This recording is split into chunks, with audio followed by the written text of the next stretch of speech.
My name is Vivian, 33 years old. When my husband passed away, his wealthy boss called me and said I found something. Come to my office right now. Then he added, do not tell your sister or your stepmother. You could be in danger. When I got there and saw who was waiting, I froze. Before I continue this story, let me know where you are watching from in the comments below. Hit like and subscribe if you have ever had to stand up to family who underestimated your worth. The dirt on my husband David's grave was barely settled when the vultures descended. We were still standing in my living room, wearing our black funeral clothes, suffocating in the heavy silence.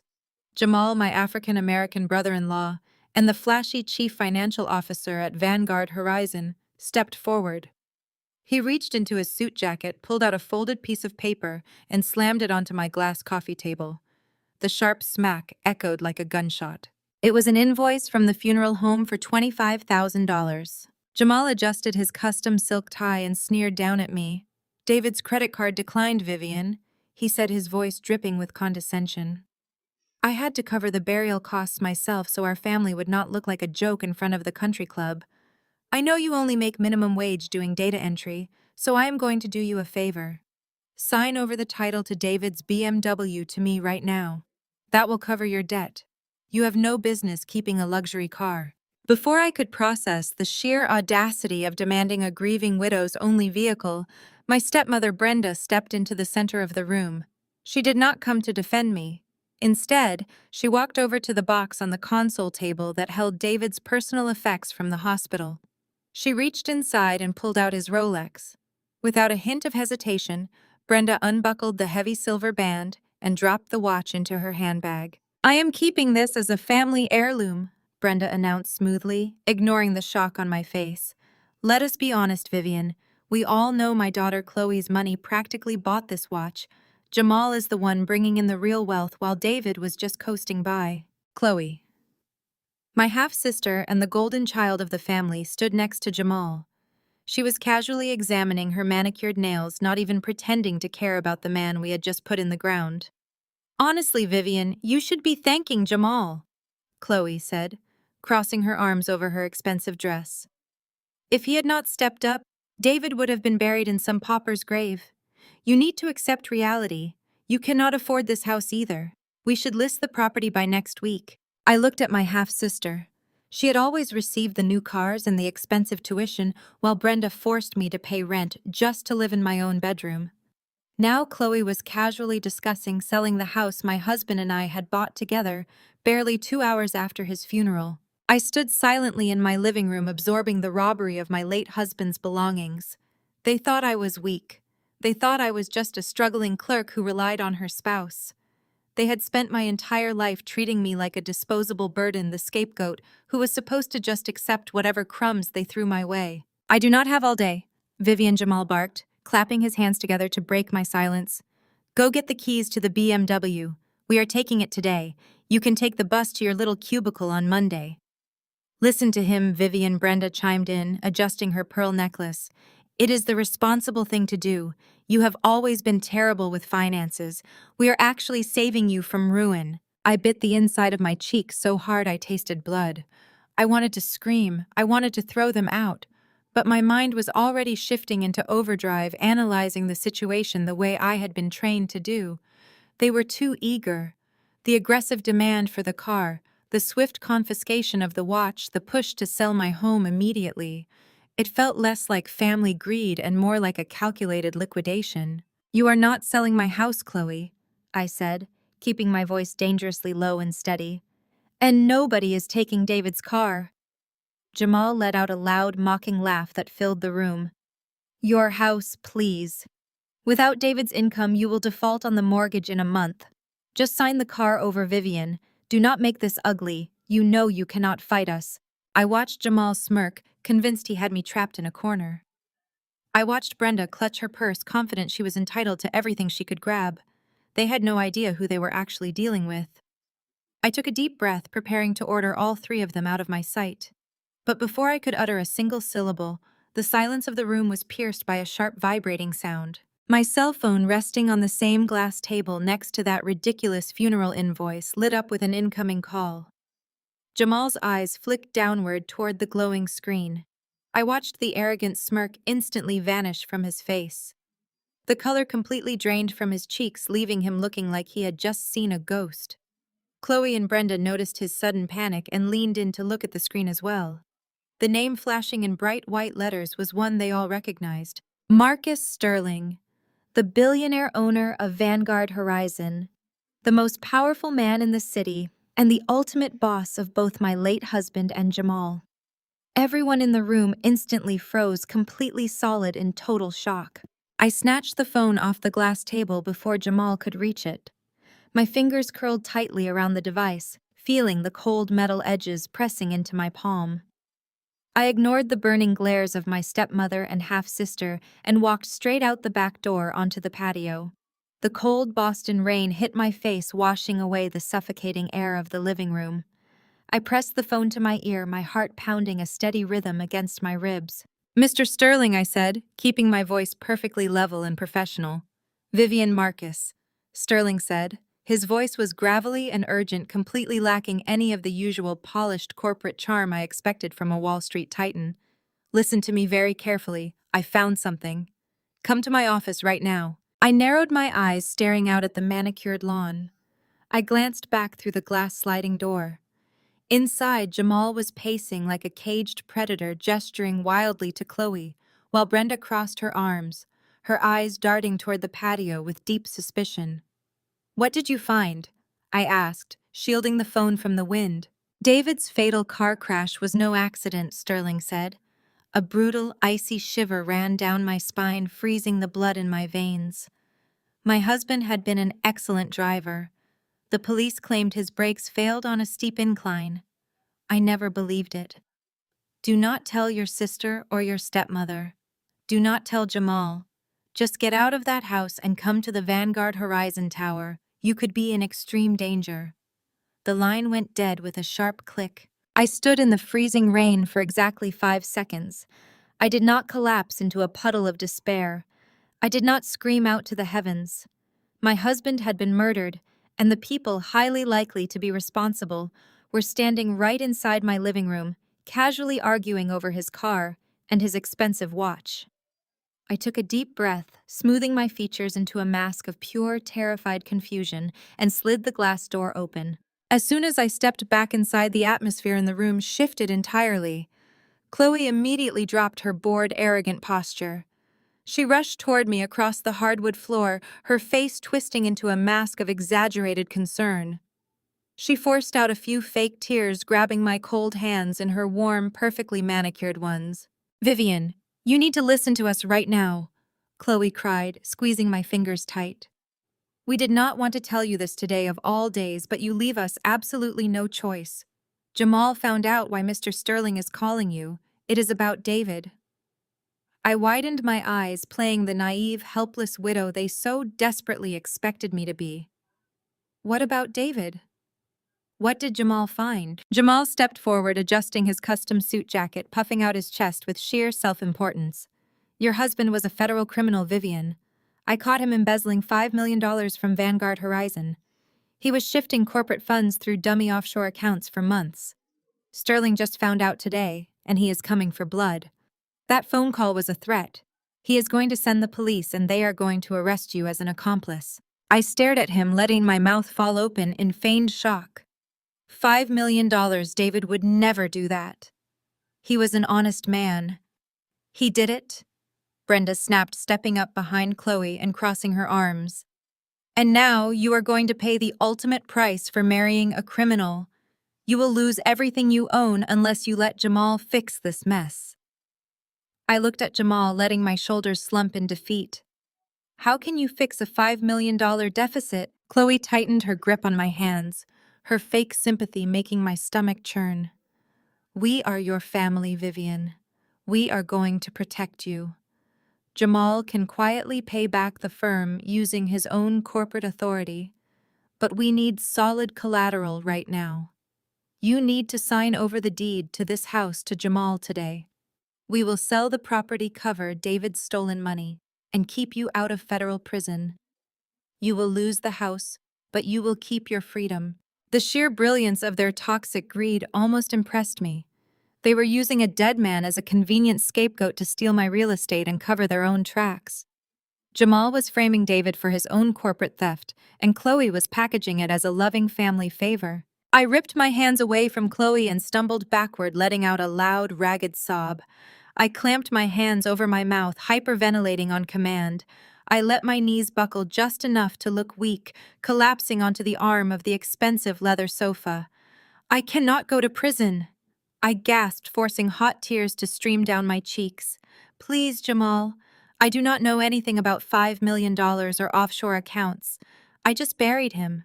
I just put my husband in the ground 2 hours ago. Then sign the deed right now, Jamal demanded, pulling an expensive gold pen from his pocket and thrusting it toward me. I cannot do it today, I sobbed, burying my face in my hands and rocking back and forth. Please, Chloe. Give me 48 hours, just 2 days to pack my clothes and clear out David's memories. I will sign the house over to you on Monday morning. I promise. Just give me 48 hours to say goodbye to my home. Chloe exchanged a long, calculating look with Jamal. Jamal gave a short, arrogant nod. He thought he had completely broken my spirit. He thought I was just a terrified data entry clerk begging for mercy from the powerful men in the room. Fine, Chloe said, her fake tears drying up instantly as her voice turned cold. You have until Monday morning. Be packed and ready to leave the premises. Do not make us call the police on you, Vivian. Brenda patted her designer handbag, ensuring David's Rolex was still safely tucked inside. We are doing you a massive favor, Vivian. Try to show some basic gratitude for once in your miserable life. Without another word, the three of them turned and walked out the front door. The heavy oak door clicked shut, leaving me alone in the silent, empty house. The second the lock engaged, my ragged breathing stopped entirely. My shoulders straightened. I wiped the fake tears from my cheeks, my face hardening into a mask of absolute icy focus. The weak, grieving widow was gone. I walked past the glass coffee table, ignoring the massive funeral invoice. I went straight to the large stone fireplace at the back of the living room. I knelt on the hearth and counted 4 stones up, 3 stones across. I pushed firmly on the loose brick. It slid backward with a soft scrape, revealing a hidden fireproof safe built directly into the chimney cavity. I quickly dialed in a 6-digit biometric code. The safe beeped and popped open. I reached inside and pulled out a heavy matte black laptop. It was not a standard commercial computer. It was a heavily encrypted military-grade terminal I used for my highest-level forensic audits. Jamal thought he could frame a dead man. He thought he could steal from my home and walk away wealthy. He had no idea he had just declared war on a woman who could dismantle his entire financial existence with a few keystrokes. I opened the laptop, watched the screen glow to life, and grabbed my car keys. I snatched the phone off the table before Jamal could reach it. My fingers curled around the metal casing. I ignored the burning glares of my stepmother and half-sister walking straight past them. Stepping onto the back patio, the cold Boston rain hit my face, washing away the suffocating air of the living room. I pressed the phone to my ear, my heart pounding against my ribs. I kept my eyes fixed on the lawn. Mr. Sterling, I answered, keeping my voice level. Vivian Marcus Sterling said. His voice was gravelly and laced with urgency that lacked his usual corporate charm. Listen to me very carefully right now. I found something. You need to come to my office immediately. I narrowed my eyes, the wind whipping my hair. I glanced back through the glass. Inside, Jamal was pacing like a predator, gesturing wildly to Chloe. Brenda had her arms crossed, eyeing the patio with suspicion. What did you find? I asked. David's fatal car crash was no accident, Sterling said. A brutal shiver ran down my spine. My husband had been an exceptionally careful driver. The police claimed his brakes failed. I never believed their report. Do not tell your sister or your stepmother a single thing, Sterling continued. Do not tell Jamal anything. Just get out of that house and come directly to the Vanguard Horizon tower. You could be in extreme danger. The line went dead. I stood in the freezing rain. I did not collapse. My husband had been murdered, and the people likely responsible were standing right inside my living room. I took a deep breath, smoothing my features into a flawless mask of terrified confusion, and slid the glass door open. The moment I stepped back inside, the atmosphere shifted. Chloe dropped her bored posture. She rushed toward me, her face twisting into a mask of exaggerated concern. She forced out fake tears, grabbing my cold hands. "Vivian, you need to listen to us," Chloe cried, squeezing my fingers painfully tight. "We did not want to tell you this today, but you leave us no choice. Jamal found out exactly why Mr. Sterling is calling you. It is about David." I widened my eyes, playing the naive assistant they desperately expected me to be. "What about David? What did Jamal find?" Jamal stepped forward, adjusting his custom suit jacket. "Your husband was a federal criminal, Vivian. I caught him embezzling $5 million from Vanguard Horizon. He was secretly shifting corporate funds through dummy offshore accounts. Sterling just found out today, and he is coming for blood. That phone call was a threat. He will send the police, and they are going to arrest you as an accomplice." I stared at him, letting my mouth fall open in feigned shock. $5 million, David would never do that. He was an honest man. He did it, Brenda snapped, stepping up right behind Chloe and crossing her arms tightly. "And now you are going to pay the ultimate price for marrying a criminal. You will lose everything you own unless you let Jamal fix this mess." I looked at Jamal, letting my shoulders slump in total defeat. "How can you possibly fix a $5 million deficit?" Chloe tightened her grip on my hands, her fake sympathy making my stomach churn. "We are your family, Vivian. We are going to protect you. Jamal can quietly pay back the firm using his own corporate authority, but we need collateral now. You need to sign over the deed to this house to Jamal today. We will sell the property, cover David's stolen money, and keep you out of federal prison. You will lose the house, but keep your freedom." The sheer brilliance of their toxic greed almost impressed me. They were using a dead man as a convenient scapegoat to steal my real estate and cover their own tracks. Jamal was framing David for his own corporate theft, and Chloe was packaging it as a loving family favor. I ripped my hands away from Chloe and stumbled backward, letting out a loud, ragged sob. I clamped my hands over my mouth, hyperventilating on command. I let my knees buckle just enough to look incredibly weak, collapsing onto the arm of the expensive leather sofa. "I cannot go to prison," I gasped, forcing tears down my cheeks. "Please, Jamal. I know nothing about $5 million. I just put my husband in the ground 2 hours ago." "Then sign the deed right now," Jamal demanded, pulling an expensive gold pen from his pocket and thrusting it toward me. "I cannot do it today," I sobbed, burying my face in my hands. "Please, Chloe. Give me 48 hours. Just 2 days to pack my clothes and clear out David's memories. I will sign the house over to you on Monday morning. I promise. Just give me 48 hours to say goodbye to my home." Chloe exchanged a calculating look with Jamal. Jamal gave a short nod. He thought he had completely broken my spirit. "Fine," Chloe said, her fake tears drying up instantly as her voice turned cold. "You have until Monday morning. Be packed and ready to leave." Without another word, the greedy family turned around and walked out the front door. The heavy oak door clicked shut, leaving me completely alone in the silent house. The second the lock engaged, my ragged breathing stopped. My shoulders straightened. I wiped the fake tears from my cheeks, my face hardening into a mask of absolute icy focus. I walked to the large stone fireplace. I knelt on the hearth, counting 4 stones up, 3 across. I pushed firmly on the loose brick. It slid backward, revealing a hidden fireproof safe. I dialed the biometric code and pulled out a heavily encrypted high-tech laptop. Jamal thought he could easily frame a dead man to cover his tracks. He had absolutely no idea what was coming for him next.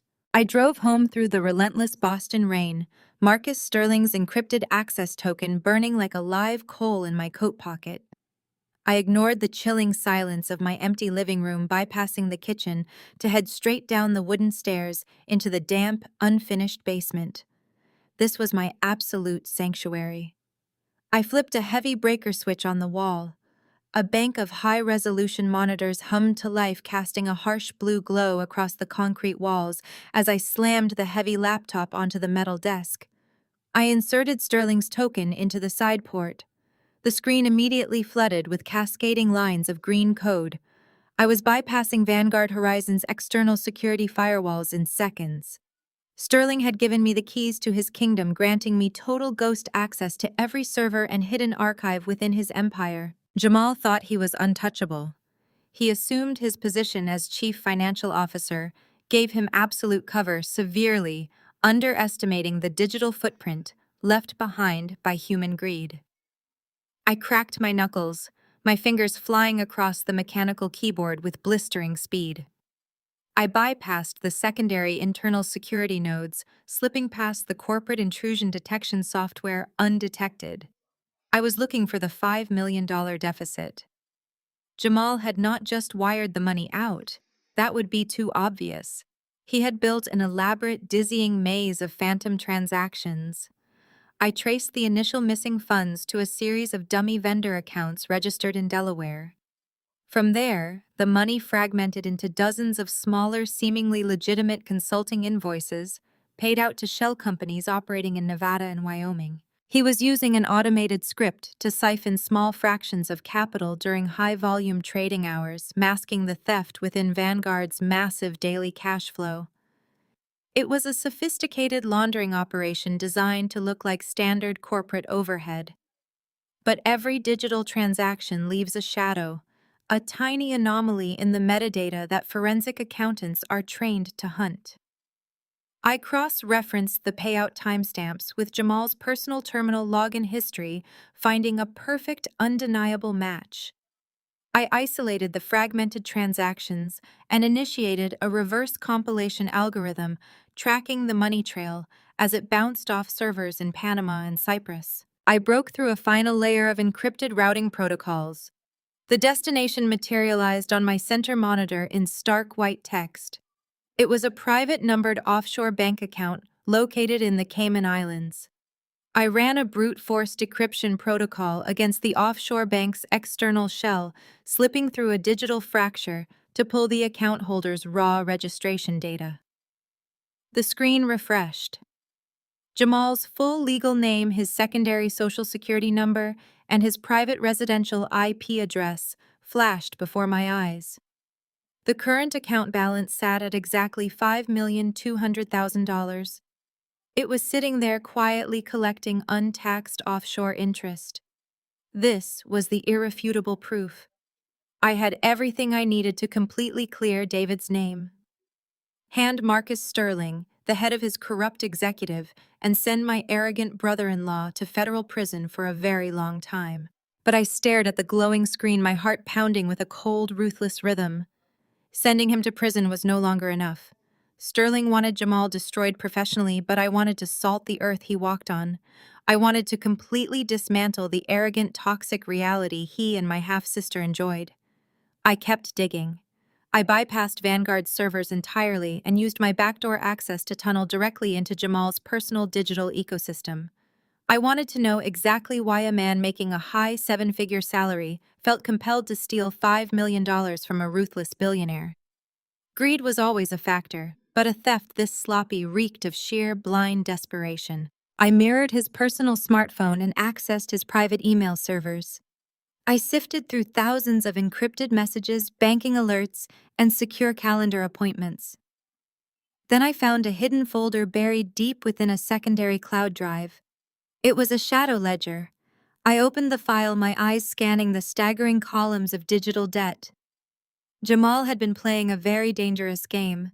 He had secretly leveraged millions of dollars in highly volatile, unregulated cryptocurrency markets. He thought he was a financial genius capable of beating the global crypto algorithms. He was disastrously wrong. A massive margin call had wiped out his initial investment 3 months ago. He had desperately chased the losses, pouring in more money, completely liquidating his own savings and stock portfolios. When those funds vanished, he had panicked. He had needed an immediate, massive influx of liquid cash just to cover the crippling interest payments before the shadow exchange liquidated his remaining physical assets. That was the primary catalyst for the Vanguard Horizon theft. But the stolen $5 million was just the tip of the iceberg. I traced the origins of the catastrophic crypto loan itself. The unregulated shadow exchange had required hard physical collateral to issue a line of credit that massive. They demanded an asset with unimpeachable real estate value. I pulled up the digitized loan contract. I scrolled down to the collateral agreement section, expecting to see Jamal and Chloe's luxury penthouse listed. Instead, my breath caught in my throat. I leaned closer to the monitor, reading the heavily notarized property deed attached to the crypto loan. Jamal had not risked his own home. He had quietly forged digital power of attorney documents. He had pledged Brenda's historic multi-million-dollar country estate as the sole collateral. My greedy, arrogant stepmother had ruthlessly stolen my dead husband's watch just hours ago, entirely convinced she was a wealthy, untouchable matriarch. She had no clue that Jamal had secretly placed her immaculate debt-free mansion on the chopping block to fund his gambling addiction. If Jamal defaulted on this toxic loan, the shadow exchange would legally seize Brenda's pristine estate, leaving her entirely homeless. I sat back in the dark, cold basement, a slow, dangerous smile finally spreading across my face. I closed the laptop, the soft click echoing in the silent, damp basement. The glowing screens faded to black, but my mind was racing with numbers, offshore accounts, and the sheer audacity of my enemies. I walked upstairs and lay down on the cold bed, catching a few hours of restless, vigilant sleep. The sharp scrape of metal turning in a heavy deadbolt jolted me awake. I sat bolt upright, my heart hammering a frantic rhythm against my ribs. I glanced at the digital clock resting on the nightstand. It was barely 7 in the morning. Heavy, unfamiliar footsteps echoed loudly on the hardwood floor downstairs, followed instantly by the shrill, piercing sound of my stepmother's voice barking orders. I threw on a thick robe and hurried down the winding staircase. Brenda and Chloe were standing right in the middle of my foyer, completely ignoring the fact that they were trespassing in my home. Beside them stood a short, balding man carrying a heavy clipboard and a laser measuring tape. "What are you doing in my house?" I demanded, tightening the belt of my robe and adopting a posture of terrified confusion. Brenda waved a silver key in the air, the metal catching the morning light. "David gave me a spare key years ago for absolute emergencies," she stated, her tone dripping with arrogant entitlement. "And this is clearly a financial emergency. Meet Mr. Gable. He is a certified real estate appraiser. We need an exact, aggressive market valuation of this property before Monday morning so Jamal can expedite the corporate buyout and save your miserable life." The appraiser did not even bother to look at me. He walked straight past us into the living room, aiming his laser pointer at the crown molding. Chloe trailed right behind him, her nose wrinkled in absolute disgust as she ruthlessly scrutinized my furniture. "This open concept layout is incredibly dated," Vivian Chloe announced, running a perfectly manicured finger along the edge of my dining table as if searching for dust. "We are going to have to completely rip out these cabinets to get top dollar from any serious buyer. You really have zero eye for modern design. But then again, you never did appreciate high-value real estate. Remember when Mom kindly let you live with us when you were 16? You complained constantly about that basement bedroom." "It was unfinished concrete covered in black mold," I fired back, my voice trembling with manufactured hurt. "I had chronic bronchitis for an entire year." "You were ungrateful then, and you are ungrateful now," Brenda snapped, cutting off my weak defense. She marched over to the kitchen island, slamming her expensive leather tote bag onto the pristine marble counter. She unzipped it aggressively and pulled out a thick stack of heavy legal documents. "Come here, Vivian. We have much more urgent business to handle this morning." I walked slowly toward the island, wrapping my arms around myself to project absolute weakness and submission. "What is that?" I asked, keeping my gaze lowered to the floor. "It is a primary beneficiary waiver," Brenda said, tapping a sharp acrylic nail against the top page of the legal stack. "Jamal did some extensive digging late last night. We know David had a $2 million comprehensive life insurance policy through Vanguard Horizon. Since his death is now directly tied to federal corporate embezzlement, those specific funds are highly scrutinized by the government. If you try to claim that massive payout directly, the federal investigators will immediately freeze your bank accounts and charge you with criminal conspiracy." Chloe stepped up beside her mother, nodding with solemn fake sincerity. We are trying to save you from a massive federal indictment, Vivian. You are clearly not equipped to handle millions of dollars or deal with ruthless government auditors. You would crack under the pressure in 5 minutes. So what exactly are you suggesting? I asked, letting my voice crack perfectly on the last word. You need to sign this waiver immediately, Brenda commanded, sliding the heavy stack of papers across the cold marble counter. It officially surrenders your primary beneficiary status and legally transfers the entire $2 million policy directly to Chloe. She has a pristine financial record. She will manage the funds properly, filter the money through a clean corporate trust, and use it to politely help Jamal cover David's remaining corporate deficit. I stared down at the dense legal paperwork. The sheer, unadulterated evil of their coordinated plan was staggering. They were not just stealing my home to cover Jamal's catastrophic crypto loan debt. They were systematically stripping away every single asset David had left behind to secure their own luxury lifestyle.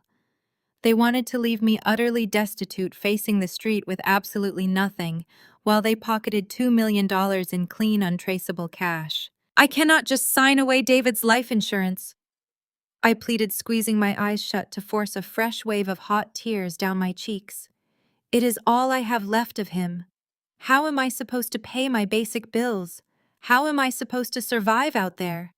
You will figure it out, Chloe said dismissively, checking her reflection in the dark microwave glass. Get a second job. Downsize to a studio apartment in the suburbs. Millions of normal people do it every single day. Do not be so overly dramatic. Sign the paper, Vivian, Brenda ordered. Her voice dropped a full octave, turning ice-cold and blatantly threatening. Do not make Jamal pick up the phone, call Marcus Sterling, and hand you straight over to the federal authorities. You sign this waiver right now, or you leave this beautiful house in handcuffs before noon. I let out a ragged, defeated sob, bowing my head in complete submission. I walked over to the kitchen island, dragging my feet. My hands shook violently as I reached out. I deliberately ignored the heavy gold pen Brenda offered me. Instead, I reached deep into the pocket of my thick robe. I pulled out a sleek, matte, black fountain pen I always kept on me for reviewing physical forensic audit files. Fine, I whispered, letting a single tear drop dramatically onto the pristine marble counter. I will sign it. Take it all. Take every last cent. Just please keep me out of prison. I clicked the pen open with a soft snap. I pressed the nib against the signature line on the final page of the comprehensive waiver. I wrote my full legal name in sweeping, highly legible cursive. I flipped back and initialed the 3 adjoining pages, dating each one meticulously to ensure the document looked completely binding. Brenda snatched the heavy documents right off the counter the second my pen lifted from the paper. She inspected the wet signature, a wide, triumphant smirk spreading across her heavily contoured face. She looked up at Chloe, giving a sharp, arrogant nod of absolute victory. They had won. They had successfully bullied the weak, grieving widow into surrendering a multi-million-dollar fortune without a single fight. Good girl, Brenda sneered, stuffing the signed waiver aggressively back into her designer tote bag. Mr. Gable will finish his interior measurements in 20 minutes. Do not get in his way or bother him. Come along, Chloe. We have an urgent meeting at the bank to file these forms. They turned perfectly in sync and marched out the front door, leaving the appraiser snapping bright flash photos of my living room walls. I stood frozen in the center of the kitchen, my head still bowed in apparent crushing defeat. But the absolute second the heavy front door slammed shut, my tears vanished instantly. My posture straightened, the trembling leaving my hands. I looked down at the matte black pen resting quietly in the palm of my hand. It was a specialized high-grade auditing tool I used to mark temporary forensic discrepancies on physical corporate ledgers. The ink inside the barrel was a highly sensitive thermal disappearing ink. At standard room temperature, it looked exactly like permanent black ink. But the chemical bonds were intentionally unstable. Brenda had just shoved the documents into a black leather bag. She was about to walk out into the freezing Boston rain and get into a cold car. The moment the ambient temperature of that ink dropped below 50 degrees, the chemical structure would permanently dissolve. By the time Brenda sat down in the warm bank manager's office and proudly pulled out those papers to claim her stolen millions, she would be staring at a stack of completely blank pages. I gave Brenda and Chloe exactly 8 hours to revel in their imaginary victory. By 6 o'clock that evening, I pulled up the digital tracking beacon I had stealthily installed on Jamal's company phone months ago. The glowing red dot on my monitor had stopped moving, settling comfortably at the address of the Sterling Cut, the most ultra-exclusive, obscenely expensive steakhouse in downtown Boston. Jamal was hosting a celebratory dinner. He was toasting to his brilliance, convinced he had successfully bought my $2 million home and stolen David's life insurance in a single flawless sweep. I closed my laptop and walked over to the hallway mirror. I needed to look the exact part of a broken, desperate widow. I dragged my fingers aggressively through my hair, pulling the strands out of their neat arrangement until they hung in a tangled, disheveled mess around my face. I removed my makeup, leaving only the dark, exhausted circles under my eyes. I swapped my tailored blazer for a slightly oversized, wrinkled trench coat that made my shoulders look slumped and frail. I was going to give them a flawless performance. The Boston rain had finally stopped, leaving the downtown streets slick and reflecting the neon city lights. I parked my sedan 2 blocks away from the Sterling Cut and walked the rest of the distance, letting the damp evening wind chill my skin. The restaurant's exterior was an intimidating fortress of black marble and tinted glass, guarded by a pair of massive mahogany doors. I pushed through them, ignoring the immediate disapproving glare of the sharply dressed host. The dining room smelled of aged leather, expensive cigars, and seared Wagyu beef. Low amber lighting cascaded over the wealthy patrons murmuring in their private leather booths. I did not wait to be seated. I knew exactly where Jamal would be holding court. I navigated through the labyrinth of candlelit tables, keeping my head bowed, playing the role of the intruder who knew she did not belong in this atmosphere of extreme wealth. I found them in the VIP alcove at the back of the restaurant, elevated slightly above the main dining floor. Jamal sat at the head of the heavy oak table, his custom silk suit catching the amber light, a massive glass of scotch resting in his hand.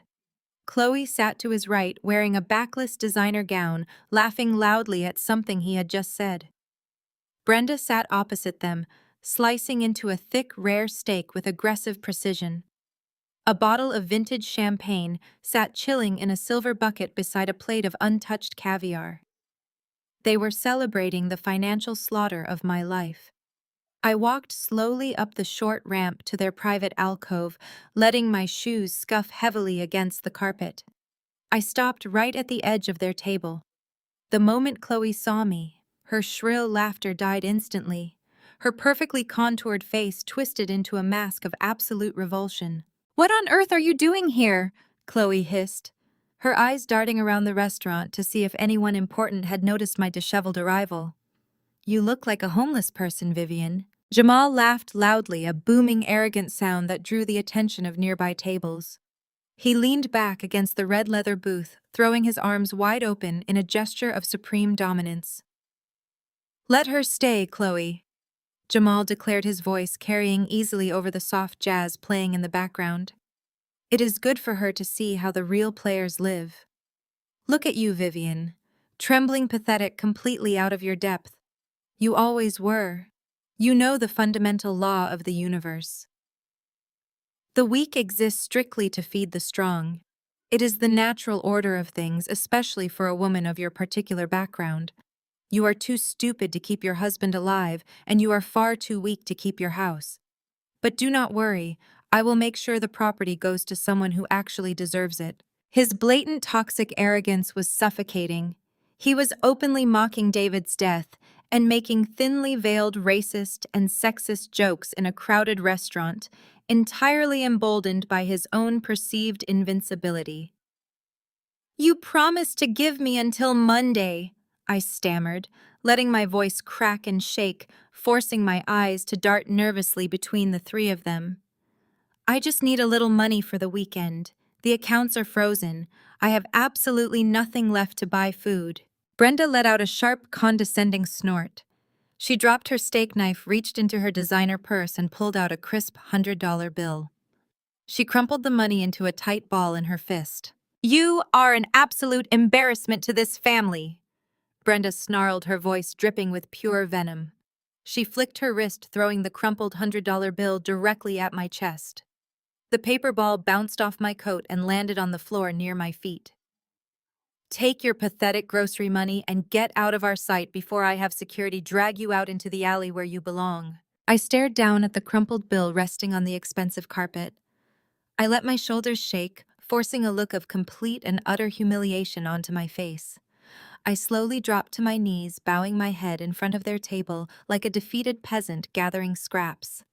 "I am so sorry," I whispered, my voice trembling with fake broken gratitude. "Thank you, Brenda. I will not bother you again. I promise." As I knelt there on the floor, perfectly positioned beside Chloe's chair, I reached out with my left hand to pick up the crumpled money. Simultaneously, my right hand slipped into the deep pocket of my trench coat. My fingers brushed against a tiny matte black disc, no larger than a standard watch battery. It was a military-grade voice-activated audio bug with a localized transmission radius. Chloe's expensive open designer handbag was resting on the floor merely inches from my right knee. I kept my head bowed, playing the role of the broken widow flawlessly. In one fluid, practiced motion, I picked up the cash with my left hand and seamlessly flicked the microscopic audio bug upward with my right thumb. The tiny device dropped silently into the dark side pocket of Chloe's open handbag. I stood up slowly, clutching the crumpled bill against my chest. I gave them one final look of absolute terrified defeat, then turned and scurried away through the crowded restaurant. As I walked out the heavy mahogany doors and back into the cold night air, my posture straightened entirely. The fake tears vanished. The audio bug was planted. Every single conversation they had, every boastful confession about offshore accounts and corporate theft, would now be broadcast directly to my basement servers. The digital hunt was over. The execution had just begun. I drove back to Beacon Hill with singular purpose. The rain had started again, lashing against the windshield in heavy, angry sheets, but I barely registered the weather. My mind was already miles ahead, calculating the data streams waiting for me at home. As soon as I entered the silent house, I bypassed the kitchen entirely and descended the wooden stairs into the damp chill of my digital war room. I flipped the main breaker, watching the bank of high-resolution monitors ignite with that familiar, harsh blue glow. I sat down heavily at the metal desk and immediately routed the incoming audio signal through a high-frequency noise filtration software I had coded myself. The military-grade bug I had slipped into Chloe's designer handbag was a masterpiece of surveillance technology. It possessed a dynamic microphone capable of isolating human voices over dense background noise. I put on my noise-canceling headphones. The transition was instantaneous and jarring. I was no longer sitting alone in a cold, unfinished basement. I was transported right back inside the VIP alcove of the Sterling Cut. The audio clarity was chillingly perfect. I heard the sharp clink of heavy crystal glasses meeting in a celebratory toast. I heard the soft, rhythmic bass line of the restaurant's live jazz trio playing near the bar. And I heard the familiar, grating laughter of my stepmother and half-sister. Brenda was loudly praising her own ruthless negotiating skills, bragging to the table about how she had broken my spirit in record time this morning with the insurance waiver. Chloe agreed enthusiastically, her voice increasingly slurred and heavy from the vintage champagne they were consuming like water. They were celebrating their perceived victory, completely oblivious to the digital snare tightening rapidly around their throats. For the first hour, the feed consisted entirely of their toxic vanity and bottomless greed. Jamal ordered another $2,000 bottle of wine. Brenda complained viciously about the slow service. I recorded every single second, logging the metadata directly to the Vanguard Horizon forensic file on my encrypted server. But I needed much more than just their casual arrogance. I needed the explicit, undeniable confession that Marcus Sterling demanded to bring the full weight of the federal government down on Jamal. Around 10 o'clock, the dynamic in the alcove shifted. I heard the distinct sound of a heavy wooden chair scraping backward against the restaurant carpet. Brenda announced she was leaving to catch a late red-eye flight to New York, eager to start shopping for new designer furniture with her anticipated windfall. The heavy thud of the mahogany doors closing signaled her departure. Now it was just Jamal and Chloe left alone at the table. The alcohol had completely stripped away any of their remaining filters. Jamal's voice dropped to a conspiratorial, boastful register. I cranked the master volume on my headset, leaning closer to the center monitor. We actually did it. Chloe giggled, the sound wet and sloppy in my ears. We own that massive house, and we are going to cash out David's life insurance before she even knows what hit her. You are a financial genius, Jamal. Jamal let out a low, arrogant chuckle. I heard the clink of a glass being set down heavily on the oak table. I told you I would handle the Vanguard situation, he said, his words blurring together at the edges. Sterling was getting too close. His internal auditors were sniffing around the dummy Delaware vendor accounts. I needed a massive, undeniable distraction, and David was the perfect naive scapegoat. I held my breath, my fingers hovering silently over the keyboard. I initiated a secondary hard drive recording backup. He was talking. He was finally talking. But how did you know it would actually work? Chloe asked, her tone completely devoid of any empathy. How did you know David would not just march directly into Sterling's office and expose the missing funds himself? He was always so ridiculously honest. Because I made absolutely sure he never made it to that meeting, Jamal sneered. A block of solid ice formed in my stomach. The ambient noise of the restaurant seemed to fade away entirely, leaving only the chilling, remorseless sound of Jamal's voice broadcasting directly into my ears. What do you mean? Chloe asked. I mean, I paid a mechanic in South Boston $50,000 in untraceable cash to slice the brake lines on his luxury sedan, Jamal stated. He said it casually, as if he were discussing a minor stock trade or a golf handicap. The incline on Commonwealth Avenue is notoriously steep. By the time David realized the brakes were completely gone, he was already doing 60 miles an hour toward the intersection. The police chalked it up to catastrophic mechanical failure, an unfortunate fatal accident. I squeezed my eyes shut, a wave of pure white-hot fury washing over my entire body. I gripped the edge of the metal desk until my knuckles turned bright white. My husband had been brutally murdered. His life was deliberately snuffed out to cover up a sloppy corporate theft. And the man who orchestrated the execution was currently sitting in a luxury steakhouse, drinking expensive wine and bragging about the kill. I waited for Chloe's reaction. I braced myself for a gasp of horror, a scream, a single shred of basic human decency. My sister had known David for 10 years. She had eaten dinner at our table. She had smiled in our wedding photos. Instead, I heard the soft rustle of silk as she leaned closer to Jamal. Is the mechanic reliable? Chloe asked. Her voice was flat, highly calculating, and entirely devoid of shock. Can he be traced back to us? I opened my eyes, staring blankly at the green audio waveform spiking across my screen. She did not care that David was dead. She only cared about her own legal exposure. Jamal scoffed loudly into the microphone. Relax, the guy is a degenerate gambler with heavy ties to the Russian syndicate. I used a burned phone and a proxy runner to drop the cash. He does not know my real name, he does not know what I look like, and he is certainly not going to the police to confess to a contract killing. The trail is completely dead. We are clear, Chloe. We won. I exhaled a long, shaky breath. I had the murder confession recorded in pristine, high-definition audio. It was enough evidence to put Jamal away in federal prison for the rest of his natural life. But my digital hunt had already revealed the deeper systemic rot. Jamal had leveraged Brenda's historic estate to a dangerous shadow crypto exchange. He was still desperately trying to outrun a massive financial execution. I stared at the offshore Cayman Islands account still open on my right monitor. The $5 million was sitting right there, a digital smoking gun, waiting to be fired. I just needed to forward the encrypted routing data to Sterling and the authorities. But then Jamal's voice cut through the audio feed again, destroying my timeline entirely. We have one final move to make tonight, Jamal announced, the ice clinking loudly in his glass. I am not leaving that Vanguard money sitting in the Caymans. The federal investigators might actually find the offshore proxy if Sterling pushes them hard enough. What are you going to do? Chloe asked, her tone shifting to nervous excitement. I already set up the automated transfer protocol, Jamal bragged. At exactly midnight tonight, that entire $5 million automatically shifts from the Cayman Shell account into a highly secure, completely anonymous Swiss banking vault. The Swiss account uses a rotating decentralized encryption key. Once that money drops into the vault at midnight, it vanishes from the global grid entirely. It becomes completely untouchable. Sterling can send every forensic auditor on Wall Street, and they will never find a single dime.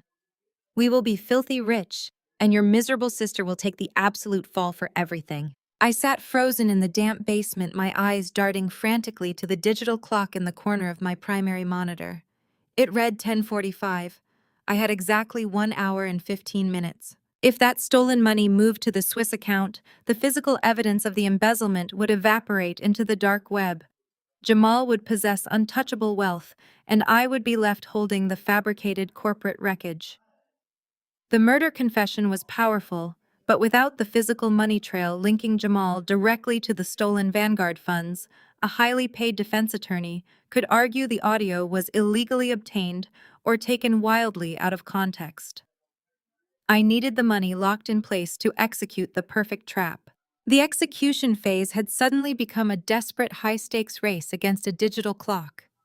I grabbed the keyboard violently, pulling up the Cayman Islands routing protocol.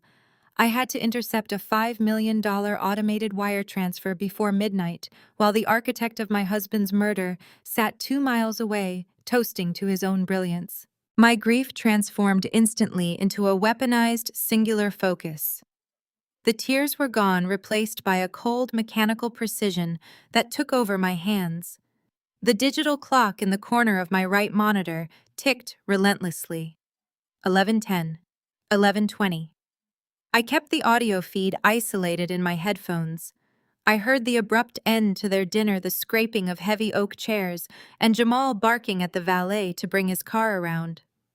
They were leaving the steakhouse and heading straight back to Jamal's luxury penthouse to finalize the transfer. I needed a backdoor into his private network, an entry point that would bypass his expensive corporate firewalls. I turned my attention to the forensic audit files I had stolen from Sterling's office. Marcus Sterling was a notoriously paranoid auditor. I knew he would never trust Jamal with millions of corporate dollars without installing a hidden leash. Digging deep into the source code of Sterling's compliance software, I found it. A diagnostic backdoor designed to monitor executive fund movement in real time. I hijacked the protocol, aggressively rewriting the access credentials. Within 10 minutes, I had granted myself full, undetected administrative control over Jamal's personal desktop. By 11:45, the basement was freezing, but a thin layer of sweat coated my forehead. My center monitor flickered, establishing a mirrored feed of Jamal's penthouse computer. Over the audio bug, I heard the heavy, solid thud of his double doors swinging open, followed by Chloe's high-pitched laughter echoing off vaulted ceilings. I heard the clinking of crystal tumblers as Jamal poured them another round of expensive liquor. He was celebrating, completely oblivious to the fact that I was currently residing deep inside his network, watching his every digital move. A new window suddenly popped open on my mirrored screen. The Cayman Islands offshore banking portal. He was logging in. My fingers flew across the mechanical keyboard, the rapid clacking echoing sharply in the quiet basement. I could not simply block the transaction. If the transfer failed with a generic error code or a timeout sequence, Jamal would immediately panic. He would pick up his phone, contact his offshore broker, and manually move the funds through a secondary physical proxy. I had to let him initiate the automated transfer, but I was going to radically alter its final destination. I opened a secure command terminal and rapidly began coding a customized algorithmic strike. It was a digital tripwire designed to execute the exact microsecond the funds left the Cayman Shell account. On the mirrored screen, I watched Jamal confidently setting the transfer parameters, prepping the stolen $5 million to vanish into a decentralized, untraceable Swiss banking vault. I bypassed his routing logic entirely. I wrote a script to intercept the data packet mid-transit, stripping away the Swiss routing numbers and replacing them with a new destination architecture. I redirected the massive flow of illicit corporate funds straight into the lap of the Internal Revenue Service Criminal Investigation Division. But simple tax evasion was not nearly enough to satisfy the rage burning in my chest. David was dead. They had murdered my husband for money, and I wanted absolute unmitigated destruction. I wanted the kind of federal response that involved heavily armed agents, seized passports, and assets frozen worldwide. I dug into the financial routing metadata and embedded a highly classified federal anti-terrorism and money laundering flag directly into the core of the transfer packet. It was a catastrophic red flag. The absolute second that money hit the banking node, international financial security protocols would trigger automatically. The system would instantly lock down every single bank account, credit card, and corporate asset connected to Jamal's name. It was a digital death sentence, a financial guillotine hanging directly over his head. The clock on my monitor struck 11:56. Over the audio feed, Chloe's voice drifted through my headphones, breathless with unrestrained greed. She asked Jamal if the money was ready, if they were finally in the clear. Jamal let out a cruel, drunken sound of absolute victory. He bragged to her that their financial worries were permanently erased. He proudly declared that putting David in the ground was the most profitable business decision he had ever executed. My hands shook with a violent surge of adrenaline. I hovered my index finger over the enter key, my algorithmic strike loaded, primed, and waiting. 11:58. On the mirrored screen, I watched Jamal's cursor move across the offshore banking portal. He reviewed the $5 million balance one last time. He checked the automated Swiss routing numbers, completely unaware that those numbers were now nothing more than a digital mirage. 11:59. In his luxury penthouse, Jamal dragged his mouse across the screen. I watched the cursor hover directly over the bright green button labeled Transfer. "Do it," I whispered into the cold, empty basement. Over the audio bug, I heard him click the mouse. I slammed my finger down on the enter key, launching my strike simultaneously. My code intercepted his command instantly. It hijacked the $5 million, wrapped the illicit funds in glaring federal anti-terrorism flags, and slammed the entire packet directly into the government firewall. Jamal leaned back in his leather chair, waiting for the standard green confirmation receipt to assure him he was rich. Instead, my mirrored monitor showed exactly what Jamal was staring at in his penthouse. The entire screen flashed a violent, blinding red. A stark, unyielding alert boxed out his browser, locking down his entire system with a message that would end his life. Account frozen. Federal investigation pending. Jamal slammed his fists onto the imported mahogany desk, rattling the empty crystal tumblers. He stared at the violent red warning dominating his screen. The words burned into his retinas, a digital death sentence. He frantically clicked the mouse, refreshing the browser, pounding the escape key, but the catastrophic alert remained absolute. Chloe stirred on the leather sofa across the room, complaining about the noise, completely oblivious to the financial apocalypse unfolding mere feet away. Jamal ignored her. He spent the next 7 hours locked in a state of hyperventilating terror. The sun rose over the Boston skyline, casting long, cold shadows across the penthouse. Jamal had not slept a single second.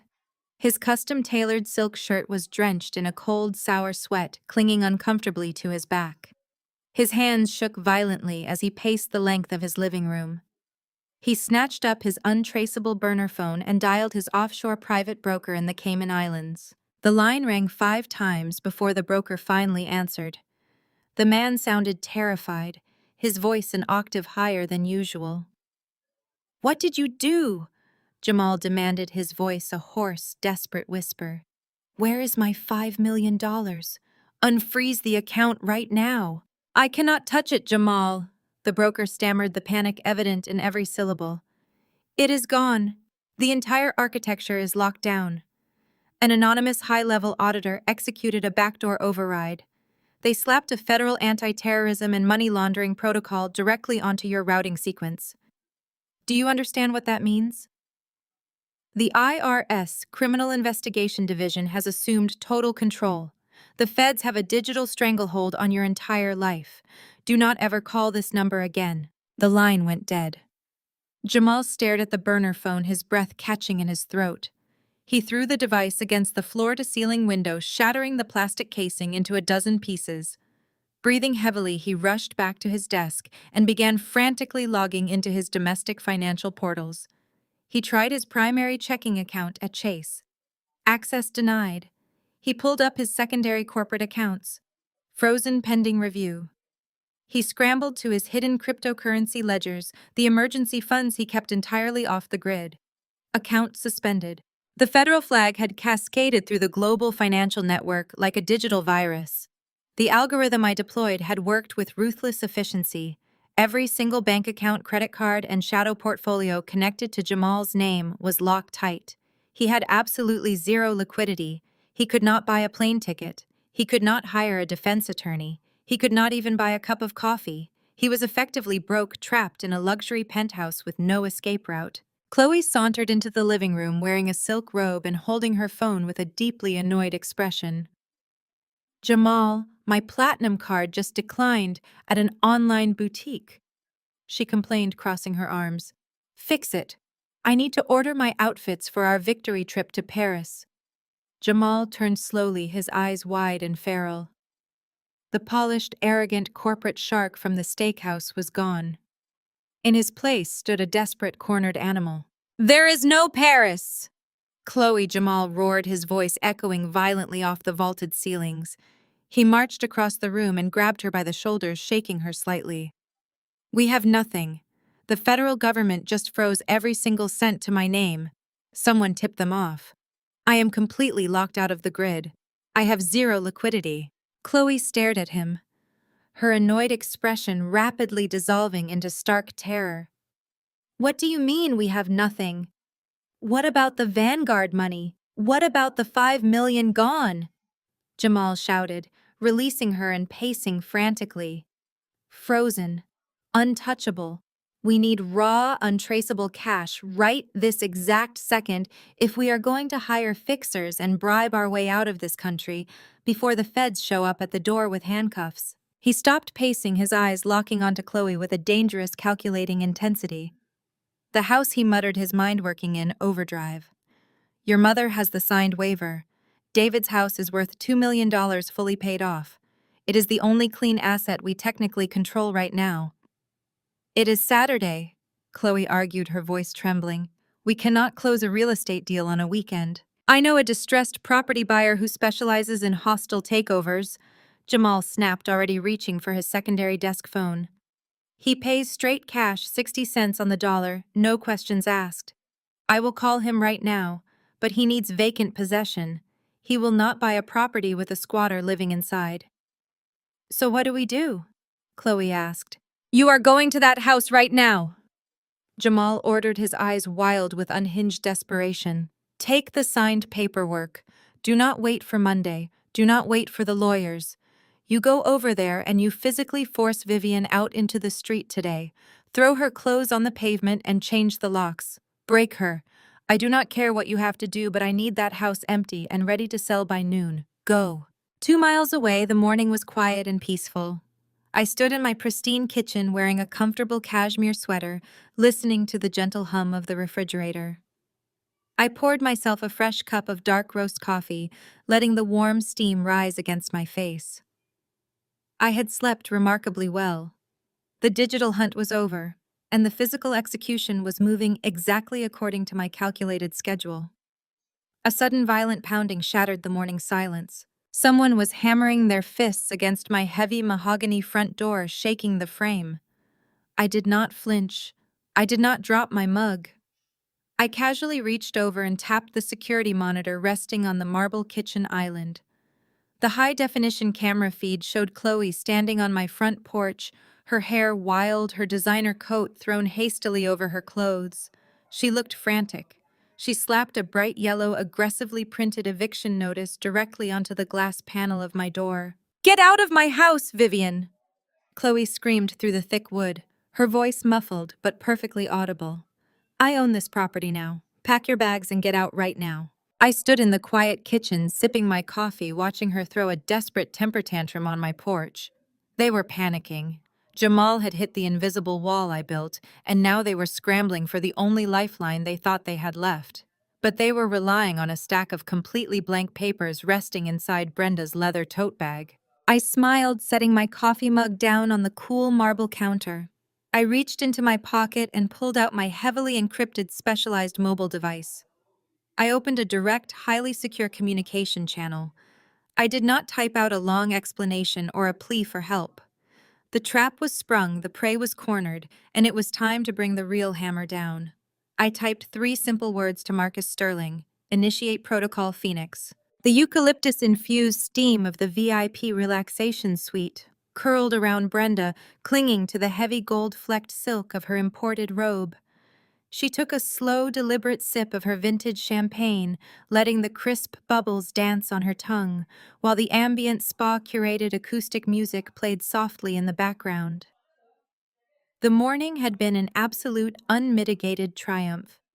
She had spent the last 4 hours indulging in the luminous platinum caviar facial, a ridiculously extravagant $5,000 treatment that she felt she entirely deserved.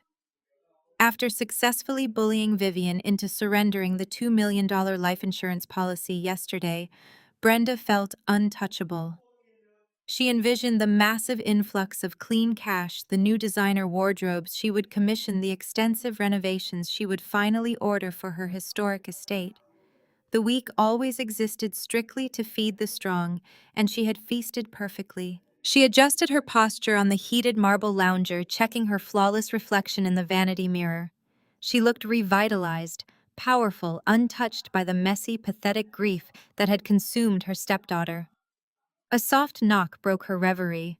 The spa director, a usually fawning woman named Giselle, stepped into the private suite.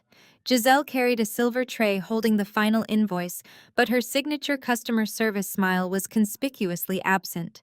Instead, she looked rigid, her shoulders tense, deliberately avoiding Brenda's direct gaze. "I trust the treatments were to your liking, Mrs. Sterling," Giselle said, her voice strained tight and unnatural. "Flawless as always," Giselle, Brenda replied. She did not bother to look up as she reached deeply into her designer leather tote. She retrieved her exclusive titanium black card and tossed it carelessly onto the polished silver tray. "Put a 20% tip on it. I am in a highly generous mood today." Giselle took the tray and retreated quickly. Brenda finished her champagne, already mentally planning her afternoon shopping itinerary on Newbury Street. She needed a new striking outfit for the celebratory dinner she planned to host tonight. 10 minutes passed, then 15. Brenda frowned, her irritation mounting rapidly. She despised waiting for anything. The suite door opened again. Giselle returned, holding the titanium card between 2 perfectly manicured fingers. She did not have a receipt for Brenda to sign. "I am terribly sorry, Mrs. Sterling," Giselle began, her tone shifting entirely from subservient to strictly coldly professional. "There seems to be a significant issue with your payment method." The card was declined. Brenda let out a sharp, condescending laugh. She stood up abruptly, tightening the belt of her gold robe with a vicious yank. "That is completely impossible, Giselle. That card has no preset spending limit. You clearly ran the transaction incorrectly. Take it back to the terminal, override the security chip, and run it again immediately. Do not come back into this suite until the transaction is approved." "I already ran it 3 separate times," Mrs. Sterling, Giselle stated. Her voice dropped a full octave, losing all remaining warmth. "I even called the Elite Merchant Authorization line directly. Your issuing bank has placed a hard security freeze on the account. They instructed us to confiscate the card immediately, but I am simply returning it to you out of professional courtesy. We require alternative payment for the $5,000 balance right now." Brenda snatched the titanium card from Giselle's hand, her face flushing a deep, angry crimson beneath her expensive facial serums. She felt a sudden sharp spike of adrenaline, a completely foreign sensation of public embarrassment. How dare this glorified esthetician speak to her with such blatant disrespect? "This is an absurd banking error," Brenda snapped, her voice turning venomous and shrill. I am a premier tier client at Vanguard Fidelity. I will have the regional branch manager fired for this sheer incompetence before noon. Give me exactly 5 minutes. She stormed past Giselle into the private dressing alcove, slamming the heavy oak door shut behind her. She tore off the spa robe and quickly pulled on her tailored trousers and silk blouse, her hands shaking with pure, unadulterated rage. She snatched her phone from her purse and aggressively dialed her private wealth manager, Richard. Richard had handled her family estate accounts for 15 years. He always answered by the second ring, groveling, apologetic, and eager to please. The line rang 4 times, 5 times. Brenda ground her teeth together. Finally, a sharp click signaled the connection. Richard Brenda barked instantly, not allowing the man a single syllable of greeting. You have exactly 10 seconds to explain to me why my titanium card just declined at a public spa. Do you have any idea how humiliating that was? You lift this security freeze this exact second, or I am pulling my entire estate portfolio from your branch by the end of the day. Mrs. Sterling, a voice replied. It was not Richard. It was a cold, unfamiliar woman with the sterile, relentless cadence of a corporate auditor. Richard is no longer assigned to your portfolio. My name is Agent Davis with the Federal Compliance Division. Brenda stopped buttoning her silk blouse. The air in the small dressing room suddenly felt thin and suffocating. What are you talking about? Where is Richard? I demand to speak to my wealth manager. I demand my accounts be unfrozen right this instant. Your accounts are not frozen due to a security glitch, Mrs. Sterling, Agent Davis stated flatly, ignoring Brenda's demands entirely. They have been seized. Every liquid asset, every checking account, and every credit line tied to your social security number is currently locked under a federal default protocol. Default! Brenda shrieked, her voice bouncing sharply off the tiled walls. I have zero debt. I own my historic estate free and clear. I possess generational wealth. I do not default on anything. The auditor did not raise her voice. She simply read from a digital ledger with chilling precision. According to our records 30 days ago, a highly leveraged massive cryptocurrency margin loan was executed using your primary historic estate as the sole collateral. Brenda's breath caught in her throat. Her heart hammered a frantic rhythm against her ribs like a trapped bird. Crypto. She whispered the word, tasting like foul poison. I despise cryptocurrency. I have never touched the shadow market. This is blatant financial fraud. The margin call was issued at exactly midnight last night. Agent Davis continued, completely unfazed by Brenda's rising panic. The required collateral to maintain the digital position was $5 million. The funds failed to materialize. Because the margin call was completely missed, the lender executed the default clause. The bank is foreclosing on your estate by the end of business today. The immediate eviction paperwork has already been filed with the county clerk. Brenda clutched the edge of the marble vanity, her perfectly manicured nails scraping against the cold stone.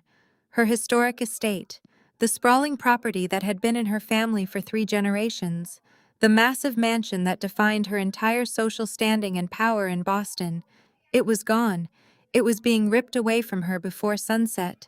This is a mistake, Brenda gasped, her chest heaving as the walls of the dressing room seemed to close in around her. I never signed a single loan document. I never authorized a margin call on my own house. You have to trace the signature. You have to find out who submitted that fraudulent paperwork immediately. I am looking directly at the authorization logs right now, Agent Davis replied, her tone dropping to an absolute freezing absolute. The loan was not initiated with a forged signature, Mrs. Sterling.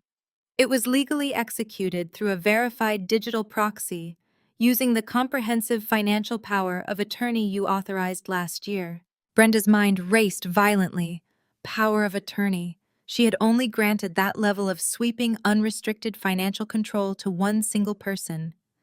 She had signed those complex legal papers thinking she was securing her legacy, handing the reins to a man she believed was a Wall Street prodigy. Read me the exact name on the digital authorization, Brenda demanded, her voice turning into a low, dangerous growl. The auditor clicked a few keys on her end. The silence stretched for 3 agonizing seconds. The executing signature belongs to your son-in-law, Agent Davis said. Jamal. The phone slipped from Brenda's hand, clattering loudly against the marble floor. Her reflection in the mirror showed a woman entirely broken and stripped of her armor. The golden boy. The brilliant financial savior who had promised to double their wealth. He had secretly leveraged her generational home, betting everything she owned on a highly volatile, illegal shadow market. Jamal had built his entire empire on sand, and when the tide came rushing in, he had used Brenda as a disposable human shield. She had spent the entire morning happily celebrating the destruction of her stepdaughter, completely blind to the fact that her own son-in-law had already gutted her alive. Brenda dropped to her knees on the cold tile, her hands balling into tight, shaking fists. Her immaculate features contorted into a mask of pure, unadulterated rage, a silent, vicious scream tearing through her throat as she realized she had absolutely nothing left. Brenda did not stay on the cold tile floor for long. The shock paralyzing her system rapidly mutated into a kinetic, violent energy. She scrambled to her feet, ignoring the spilled champagne and the bewildered spa staff hovering outside the suite. She did not bother to fix her smeared facial serums or properly button her silk blouse. She snatched her keys from the vanity and practically ran to the private parking garage. Her silver Mercedes careened out of the exit tires, squealing against the concrete as she broke every speed limit heading toward Beacon Hill. She knew exactly where Jamal and Chloe were going. Jamal was desperate for liquidity. He needed the cash from Vivian's house, and Brenda was going to tear him apart with her bare hands before he could get a single dime. On the quiet, tree-lined street of Beacon Hill, Jamal's black Range Rover jumped the curb, parking aggressively at a harsh angle across the sidewalk in front of my house. Jamal and Chloe burst from the vehicle. Jamal was completely unhinged.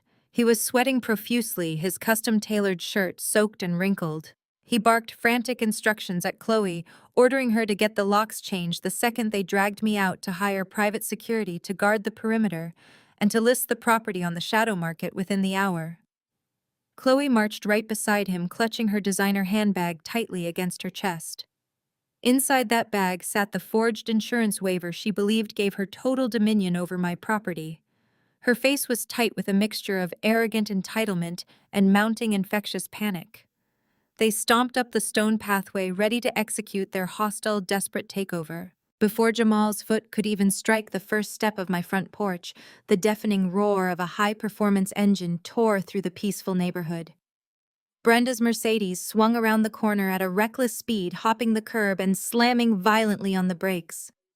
She parked at a sharp diagonal, her front bumper inches from the Range Rover, completely boxing them in. The doors had not even unlocked before Brenda threw herself out of the driver's seat. She looked utterly deranged. Her hair was wild, her expensive clothes disheveled, her eyes wide and manic. She did not say a single word as she charged across the manicured lawn like a heat-seeking missile. Jamal turned around, a flicker of profound confusion crossing his sweating face, just as Brenda swung her heavy brass-studded Chanel tote bag directly into his jaw. The loud, sickening crack of heavy metal striking bone echoed across the quiet street. Jamal stumbled backward, crying out in pain as he clutched his face. Blood instantly began to pool at the corner of his mouth, dripping down his chin and staining his expensive silk collar. "What the hell are you doing?" Jamal yelled, throwing his hands up defensively as Brenda advanced on him again. "You stole my house!" Brenda screamed, her voice tearing from her throat in a ragged, animalistic shriek. "You leveraged my historic estate on the shadow crypto market. You used my home as a shield, you absolute parasite." Jamal's eyes darted frantically, the color completely draining from his face, as he realized his ultimate betrayal had already been discovered. He tried to back away, stammering out a pathetic, poorly constructed lie about temporary liquidity issues and market fluctuations. Brenda did not listen. She lunged forward, grabbing Jamal by the lapels of his shirt and shaking him violently. She screamed that the federal auditors had called her, that her accounts were seized, and that the bank was foreclosing on her estate before the sun went down. Chloe, shocked by the sudden violence, jumped right into the middle of the chaos. She tried to pry her mother's hands off Jamal's ruined shirt, shouting defensively, "Mom, stop it. You are acting crazy. Jamal is fixing everything. We just need to sell Vivian's house and we will get your money back. Brenda turned her blinding fury directly onto her own daughter. She released Jamal and delivered a sharp, resounding slap across Chloe's cheek. The sound cracked like a whip. Chloe gasped, stumbling backward and clutching her face in utter disbelief. The perfectly curated, highly polished illusion of the Sterling family obliterated right there on the grass. It was a vicious, uncoordinated street brawl. Jamal was shouting frantically about federal agents and frozen accounts, demanding Chloe get inside the house immediately to secure the physical asset. Brenda was screaming hysterically, tearing at Jamal's clothes, demanding he reverse the margin call and give her back her generational wealth. Chloe was sobbing, screaming at both of them to stop ruining her designer coat. Neighbors were pulling back their curtains, stepping out onto their porches to witness the wealthy elite family tearing each other apart like street thugs on a Tuesday morning. The pristine, perfectly cut lawn was being shredded by their expensive heels and dress shoes. Then a loud, definitive click cut through the screaming. The heavy brass handle of my mahogany front door turned slowly. The chaotic brawl on the lawn abruptly halted. Jamal, Brenda, and Chloe all froze, panting heavily, their eyes snapping instantly to the porch.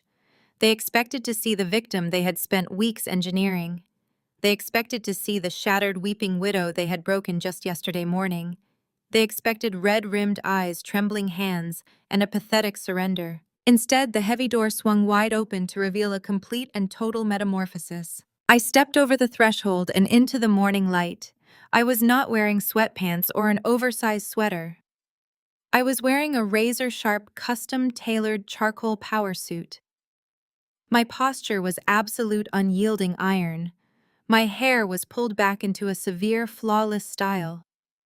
In my hands, I held a thick stack of pristine, meticulously tabbed legal folders. I looked down at the bleeding, panting, pathetic mess of my betrayers. I did not shed a tear. I did not raise my voice. I simply looked at them with a slow, calculating smile that was entirely devoid of warmth. The screaming abruptly died in the crisp morning air. Brenda remained frozen on the trampled grass, her chest heaving, a manicured hand hovering near her disheveled hair. Jamal wiped a streak of blood from his split lip, his eyes darting between my tailored charcoal suit and the heavy stack of legal folders resting effortlessly in my grip. The illusion of my fragile, shattered state evaporated instantly, replaced by a suffocating, undeniable authority that anchored me to the porch. For a long moment, the only sound was the harsh, ragged breathing of the people who had conspired to ruin my life. They stared at me as if a ghost had just walked out of the front door. Chloe was the first to break the stunned silence. She desperately needed to reassert the hierarchy she believed she ruled. She pushed past her bleeding husband and her hyperventilating mother, marching up the stone pathway until she stood at the base of my steps. She smoothed the front of her designer coat, lifting her chin to look down her nose at me, desperately trying to salvage her shattered superiority. "Are you delusional, Vivian?" Chloe sneered, her voice trembling slightly despite her attempt at projection. "You can put on a fancy suit and hold all the files you want, but it changes absolutely nothing. You do not own this property anymore.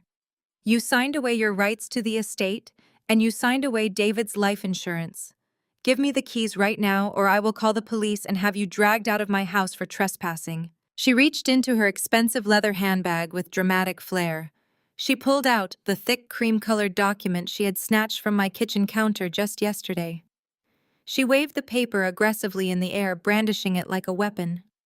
She was absolutely certain she held my complete surrender in the palm of her hand. I did not flinch. I did not move toward her. I maintained my position on the top step, my gaze locking onto hers with surgical precision. "Are you absolutely certain about that, Chloe?" I asked, my voice calm, smooth, and echoing clearly across the lawn. "Why do you not take a much closer look at that document before you call the authorities? Read the signature line out loud for us." Chloe scoffed, rolling her eyes in exaggerated annoyance. "You are pathetic, Vivian. You are just stalling because you have nowhere else to go." She snapped the document open, preparing to read the ink she had watched me weep over yesterday morning. Her mouth opened, but no sound came out. I watched the arrogant smirk melt off her face in real time. Her eyes widened, scanning the top of the page, then the middle, then the bottom. Her hands began to shake violently.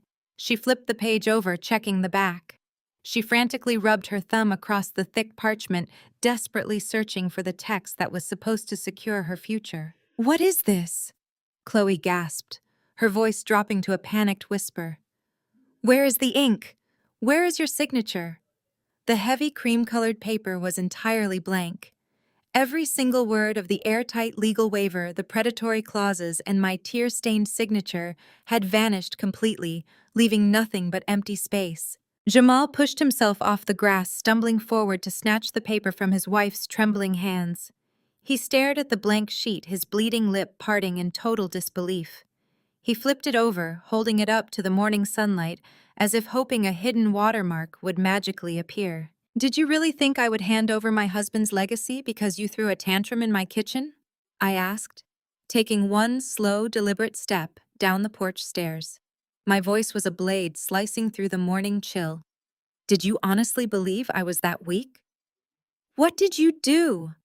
Jamal growled, his knuckles turning white as he crushed the blank paper in his fist. "Thermal disappearing ink, Jamal," I stated flatly. "A minor chemical modification. It degrades completely when exposed to ambient room temperature for more than 12 hours. You watched me sign a binding contract that literally erased itself while you slept. You hold absolutely nothing." Brenda let out a sharp, breathless gasp from the lawn, her hands flying to cover her mouth as the reality of my deception settled over them. She realized instantly that the immediate cash infusion she desperately needed to save her foreclosed mansion was a phantom. But I did not stop there. I raised the pristine legal folder in my left hand. "While you were busy toasting to your brilliance at a luxury steakhouse last night, I was legally securing my assets." I continued, my words hitting them like physical blows. "The $2 million life insurance policy paid out in full at 8 o'clock this morning.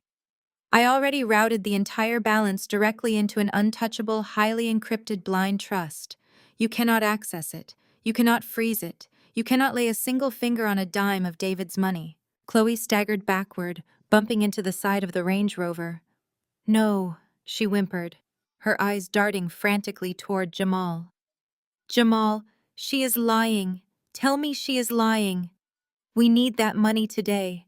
The foreclosure." I turned my gaze directly onto Jamal. He looked as though the ground had opened up beneath his expensive shoes. The pieces were finally clicking together in his panicked, greedy brain.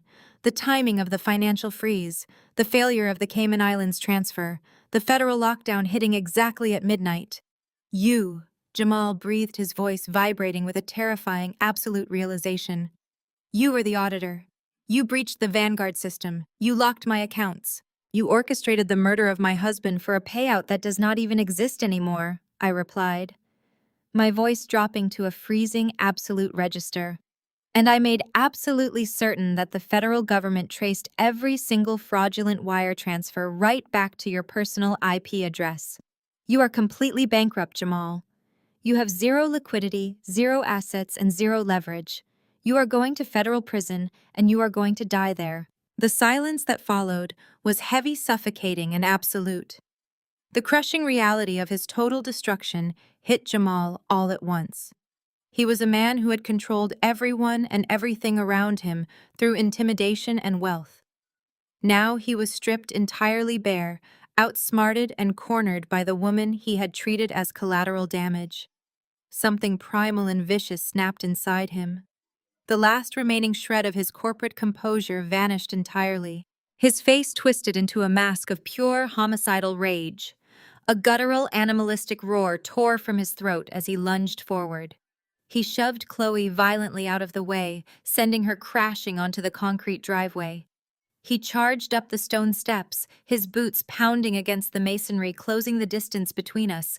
In a single explosive second, Jamal raised his heavy clenched fist, aiming a devastating strike directly at my face. His knuckles were inches from my skin. I did not flinch. I did not even blink. I simply watched the raw, desperate violence in his eyes reach its absolute peak, fully prepared to take the hit. But the blow never landed. A massive, deafening roar of heavy engines shattered the morning air, infinitely louder and more terrifying than Brenda's erratic arrival. The pristine, manicured turf of my front lawn was ripped to shreds as three massive, unmarked black SUVs jumped the curb simultaneously. They swerved violently onto the grass, forming an impenetrable steel barricade around Jamal's Range Rover and Brenda's Mercedes. The heavy vehicles pitched and rocked to a halt, completely boxing in the entire Sterling family. The doors flew open before the tires had even stopped spinning. A dozen heavily armed federal agents poured out their dark tactical gear and body armor, contrasting sharply with the wealthy, peaceful aesthetic of the Beacon Hill neighborhood. Tactical rifles and sidearms were drawn instantly, the laser sights tracking directly toward the porch.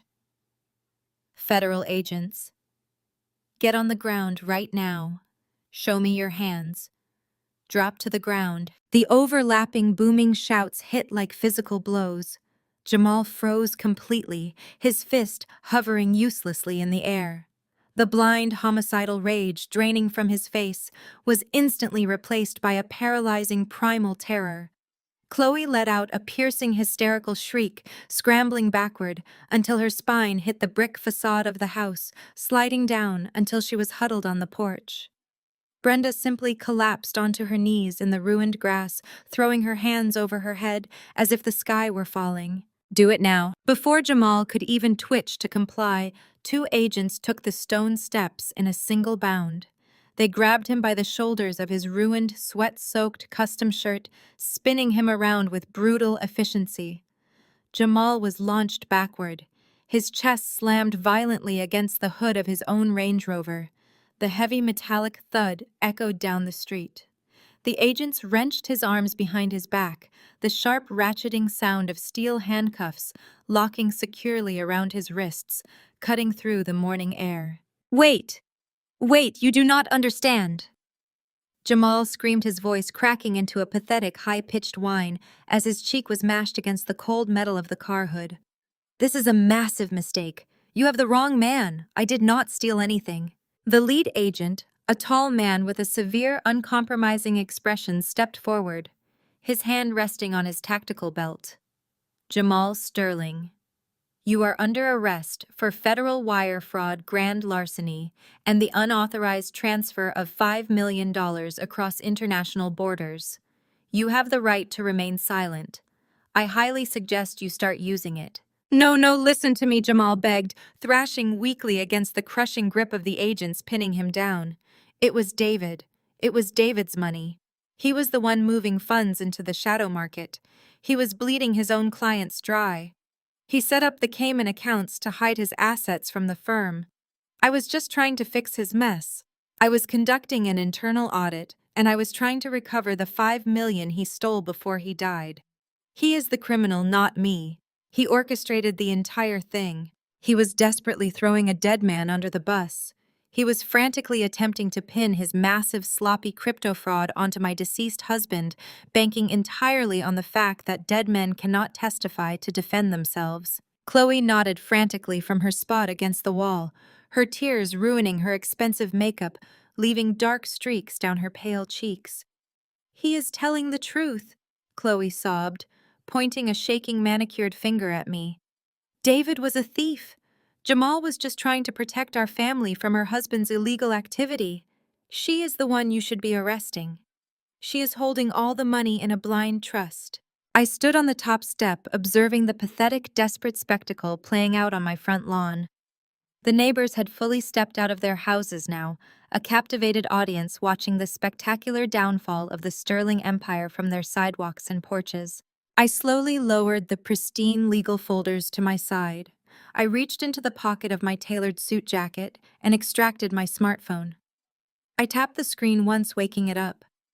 Then I navigated to the smart home control panel for the high-end outdoor surround sound system David had installed across the exterior of our home last summer. The system utilized hidden high-wattage speakers disguised as landscape features and mounted perfectly beneath the porch awnings. I paired my phone. The Bluetooth connection chimed softly, a clear, crisp tone, signaling it was fully operational. Jamal was still raving, spitting out lie after lie against the hood of the car, desperately trying to weave a narrative where he was the corporate savior, and my dead husband was a master criminal. Agent, I said, my voice cutting through Jamal's frantic shouting with absolute chilling authority. My husband did not steal $5 million. Jamal Sterling embezzled those funds from his own clients and lost it all in an illegal shadow market margin call. But wire fraud is actually the least of his problems today. The lead agent looked at me, signaling his men to hold Jamal firmly. What do you mean, Mrs. Sterling? I mean, you should listen to this, I replied, my eyes locking onto Jamal's terrified face. I pressed play. A short hiss of static crackled across the massive outdoor speakers, immediately followed by crystal clear, digitally enhanced audio. It was loud enough to be heard clearly by the federal agents on the lawn, by Brenda, kneeling in the dirt, by Chloe, cowering against the brick, and by every single neighbor standing on the street. It was Jamal's voice. Arrogant, boastful, and unmistakably clear. I am telling you, Chloe, the timing is flawless. Chloe's recorded voice echoed next, sounding nervous but intensely eager. Are you absolutely sure it cannot be traced back to us? What if the crash investigators look too closely at the vehicle? Jamal's recorded laughter boomed through the neighborhood, a sickening, callous sound that made my blood run cold all over again. Let them look. I paid the mechanic 10 grand in untraceable cash. The brake lines snapped exactly when they were supposed to, exactly how he promised they would. It looks like standard mechanical failure from a neglected leak. David is gone. He is completely out of the way. The firm is ours, the money is ours, and no one will ever suspect a thing. The audio file ended. The deafening silence that rushed in to fill the void was heavier than a physical weight. The color completely vanished from Jamal's face, leaving him looking like a bloodless corpse. His mouth hung open, his eyes dilated in sheer, unadulterated horror. He stopped struggling against the agents. His legs gave out entirely, the only thing keeping him upright being the brutal grip of the federal officers pinning him to the Range Rover. Chloe let out a low, breathless gasp, her hands flying to her mouth as she realized her own voice had just implicated her in a federal murder investigation. Brenda stared at her daughter with wide, horrified eyes, finally understanding the true depths of the monster she had raised. The lead agent stared at me, then slowly turned his gaze back to Jamal. The agent's expression had shifted from professional detachment to absolute hardened disgust. He reached up and tapped his radio shoulder microphone. Dispatch, upgrade the charges, the agent ordered, his voice ringing out in the dead silence of the morning. Add conspiracy to commit murder and first-degree homicide for both Jamal Sterling and Chloe Sterling. I stepped down onto the grass, walking slowly toward the Range Rover, until I was standing inches away from Jamal. He could not even lift his head to look at me. The arrogant prodigy, the untouchable golden boy, was completely and utterly destroyed. You forgot one tiny detail when you plotted to murder my husband in my own house, Jamal, I whispered, leaning in close so only he could hear the final nail in his coffin. I control the security system. I hear absolutely everything. Jamal's fist descended, a desperate, pathetic attempt to claw back his shattered pride through brute force. He never even came close. 2 federal agents hit him simultaneously. They moved with terrifying speed, tackling him sideways before his arm could fully swing. Jamal's feet left the ground entirely. He slammed back against the Range Rover with a concussive thud that rattled the heavy vehicle. His face was forced down hard against the cold, polished steel of the hood. The lead agent pressed his forearm into the back of Jamal's neck, pinning him securely against the metal. He yanked Jamal's arms backward, the sharp, ratcheting sound of steel handcuffs echoing loudly across the lawn as they locked tight around his wrists. Jamal Sterling, the lead agent, barked, his voice carrying absolute authority. You are under arrest. You have the right to remain silent. Anything you say can and will be used against you in a court of law. You have the right to an attorney. If you cannot afford one, one will be provided for you.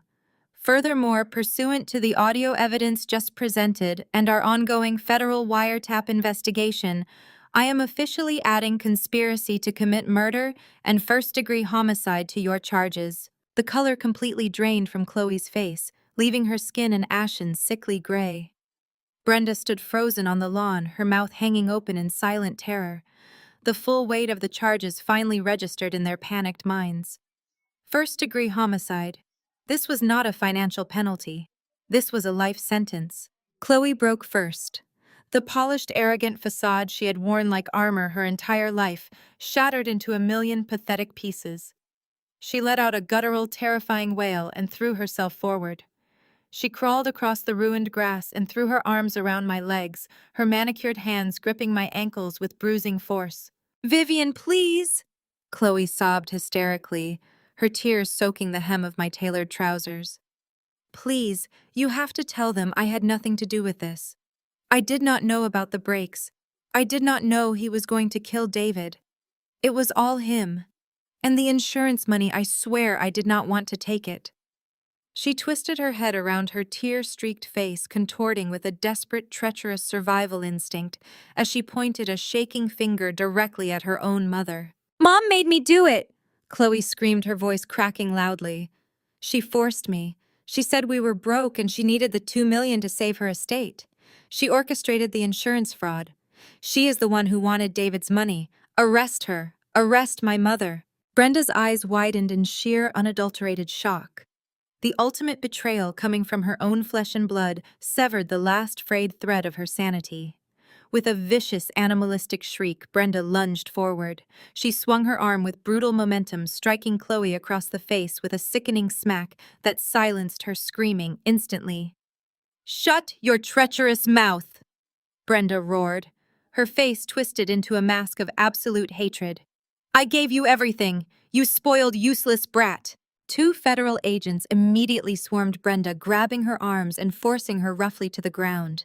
She thrashed and spat, screaming curses at Chloe, while the agents secured handcuffs around her wrists. Chloe lay curled on the grass, sobbing uncontrollably, clutching her stinging cheek as her husband and mother were locked into federal restraints right in front of her. I did not move.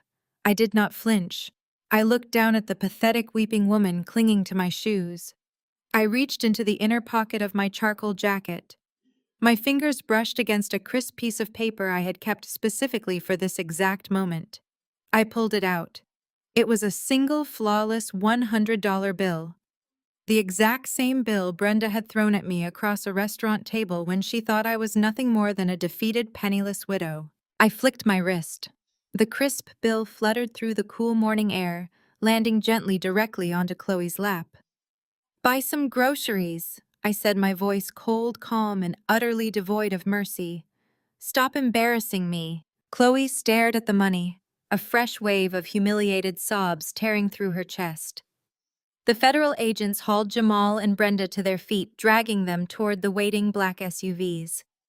Neighbors watched in stunned, captivated silence as the wealthy elite Sterling family was systematically dismantled and shoved into the back of armored government vehicles. As the agents began reading Chloe, her own Miranda rights, a low, powerful hum vibrated down the street. A sleek, midnight black Rolls-Royce Phantom glided smoothly around the corner. It moved with an undeniable heavy elegance, pulling to a silent stop directly behind the barricade of federal vehicles. The sheer presence of the car commanded the immediate attention of everyone on the lawn. The heavy rear door swung open. Marcus Sterling stepped out onto the pavement. He was impeccably dressed in a bespoke navy suit, his silver hair perfectly styled, his posture radiating absolute, unchallenged power. This was the true patriarch of the Sterling Empire, the man Jamal had spent his entire life desperately trying to impress and overthrow. Marcus did not even glance at Jamal. He ignored Brenda's frantic, pleading shouts from the back of the SUV. He completely dismissed Chloe as she was hauled to her feet by a female agent. He walked with measured, deliberate steps straight up my front walkway, stopping precisely at the base of my porch. He looked at the chaotic scene, looked at the federal agents securing his treacherous relatives, and then he looked up at me. A slow, genuine smile spread across his weathered face. He reached out, extending his hand toward me. I stepped down and met his grip with a firm, unwavering handshake. Flawlessly executed. Vivian Marcus declared, his deep voice carrying clearly over the chaos, ensuring every agent, every neighbor, and every doomed member of his family heard him perfectly. It is an absolute honor to officially welcome you aboard as the new head of global auditing for Sterling International. We have a lot of corrupt books to clean up, and you are exactly the apex predator I need. 3 days later, the sterile glass-walled boardroom at Vanguard Horizon sat suspended 50 floors above the Boston skyline. The atmosphere inside the room was freezing, strictly clinical, and completely devoid of oxygen. The sweeping panoramic views of the city offered absolutely no comfort to the man chained to the heavy mahogany table. Jamal wore a bright orange federal prison jumpsuit, a stark, humiliating contrast to the bespoke Italian suits he had draped himself in just 72 hours ago. Heavy steel cuffs linked his wrists to a thick metal security bolt, anchored directly into the wood. Beside him sat his high-priced defense attorney, a balding, nervous man named Harrison, who was currently sweating profusely and aggressively wiping his forehead with a crumpled silk handkerchief. The silence in the room was heavy and suffocating. Despite the glaring orange jumpsuit and the restrictive steel chains, Jamal still clung to a pathetic, delusional arrogance. He leaned back in his leather executive chair, as far as the heavy chains would allow, a familiar, arrogant smirk playing on his bruised and split lip. He genuinely believed he still held the winning hand in this high-stakes game.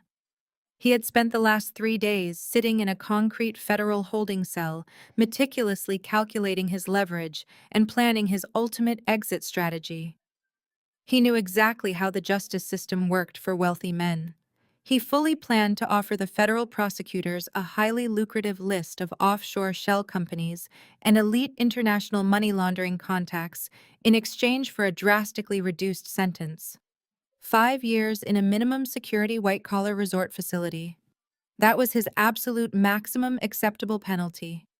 He would serve his easy time network with other disgraced corporate executives on the tennis courts and emerge ready to rebuild his shadow empire. The heavy glass doors of the boardroom slid open with a sharp pneumatic hiss. Jamal shifted his gaze lazily, fully expecting the lead federal prosecutor to walk through the threshold with a generous plea agreement ready for his immediate signature. Instead, Marcus Sterling strode into the room, radiating unyielding, terrifying authority. Right beside him, matching his measured predatory pace, step for step, was me. I wore a pristine, custom-tailored white suit that stood out sharply against the dark, oppressive corporate interior. I carried a massive, thick leather briefcase. Marcus walked toward the end of the table and gestured silently to the head chair. I did not hesitate for a single second. I pulled back the heavy executive chair and sat down, claiming absolute dominion over the room and the men sitting across from me. Marcus took the seat immediately to my right, folding his hands and watching the spectacle unfold with cold satisfaction. "What kind of joke is this?" Jamal scoffed, his smirk faltering slightly as his eyes darted frantically between Marcus and me.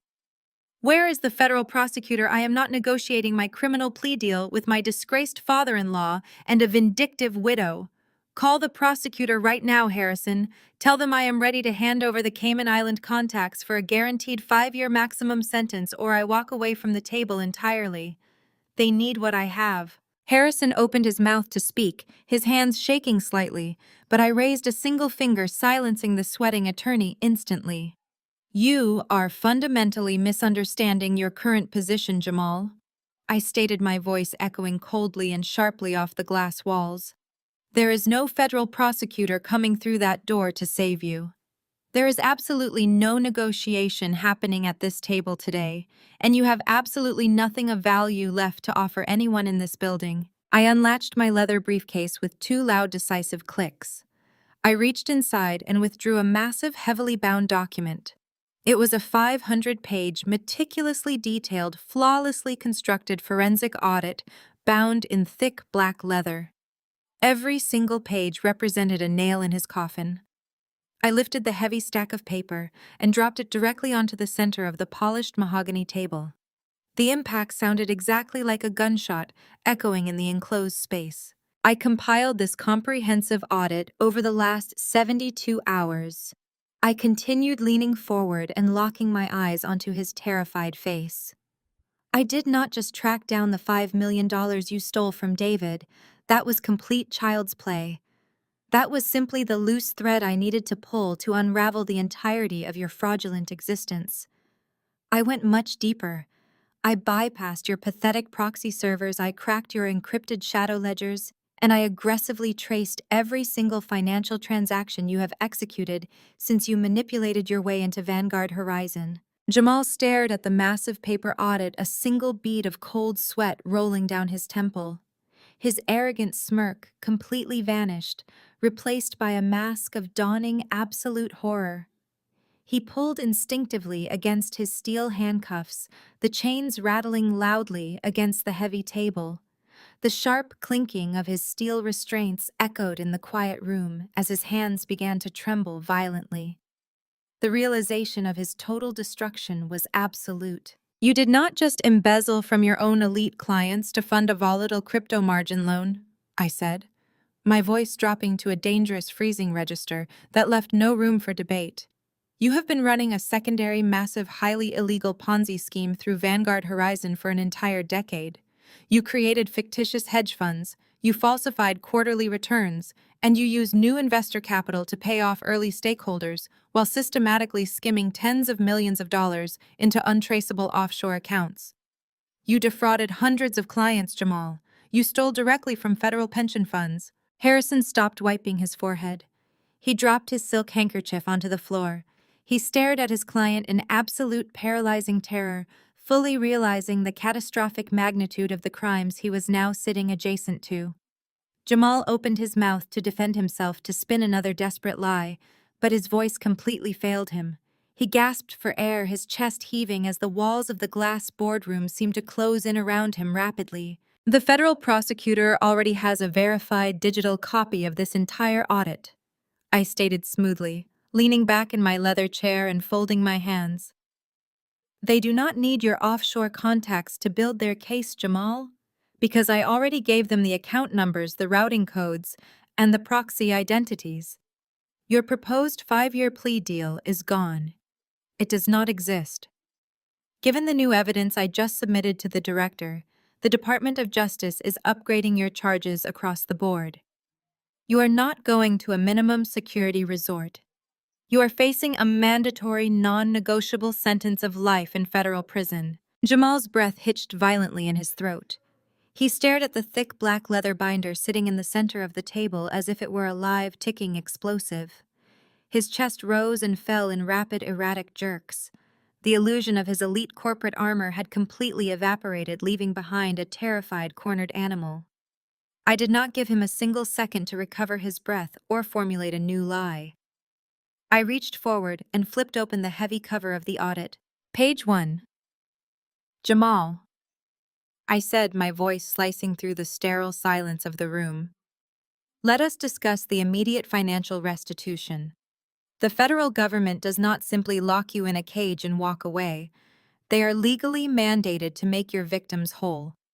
And they are going to achieve that by stripping your life down to the absolute bare studs. Every single offshore account you thought was brilliantly shielded behind dummy corporations in the Caymans, the Seychelles, and Switzerland has already been frozen. The Vanguard Horizon Board of Directors authorized a total asset seizure at 7 o'clock this morning. We are legally recouping the stolen pension funds by liquidating your entire portfolio. Your unvested stock options, your commercial real estate holdings, your hidden crypto wallets. Everything is completely gone. You possess zero liquidity. Jamal opened his mouth, a dry rasping sound escaping his cracked, bruised lips. But my money. He choked out, his eyes darting frantically. You cannot just seize private assets without a civil trial. I have rights. It was never your money, I countered, staring him down with surgical precision.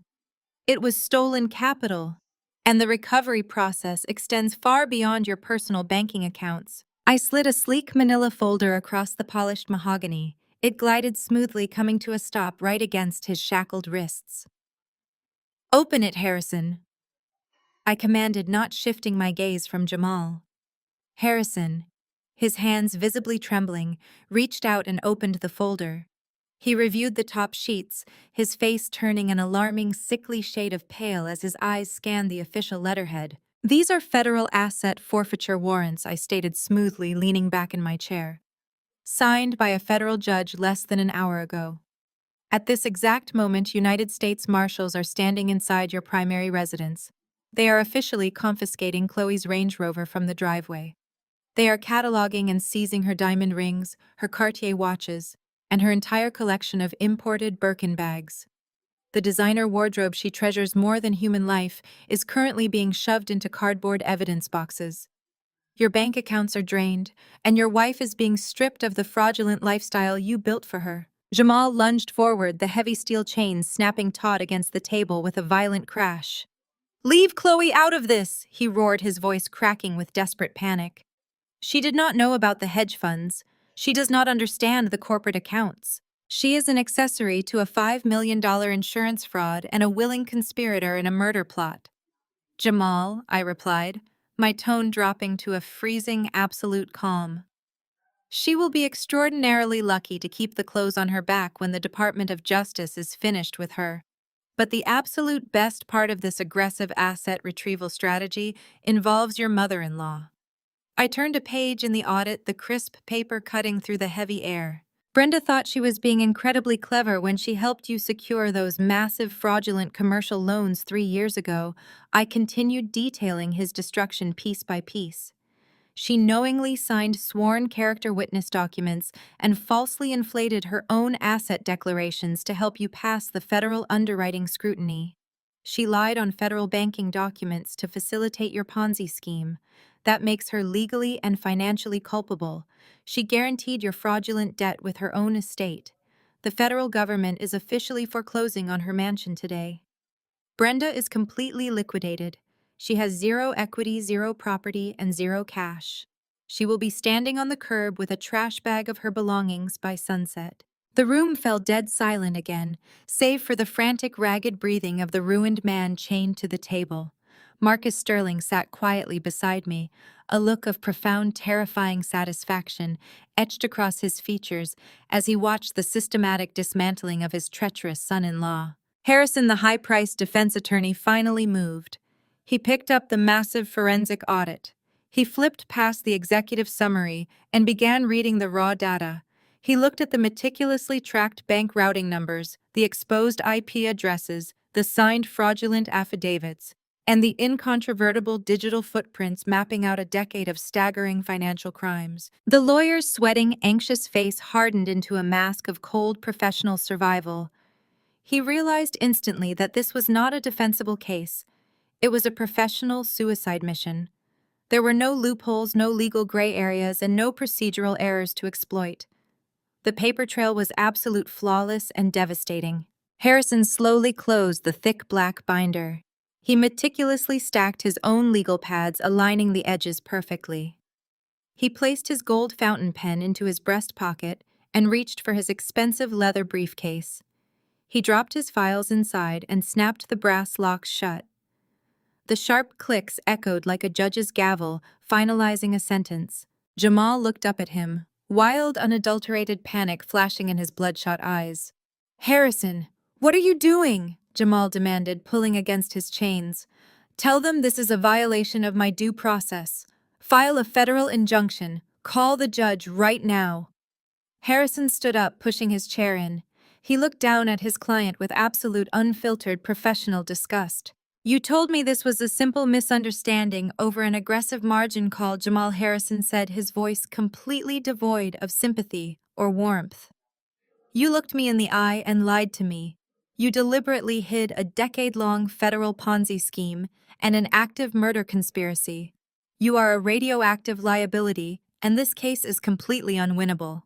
My firm does not represent clients who intentionally conceal federal crimes of this magnitude during intake." Harrison picked up his briefcase, adjusted his expensive silk tie, and looked Jamal dead in the eye.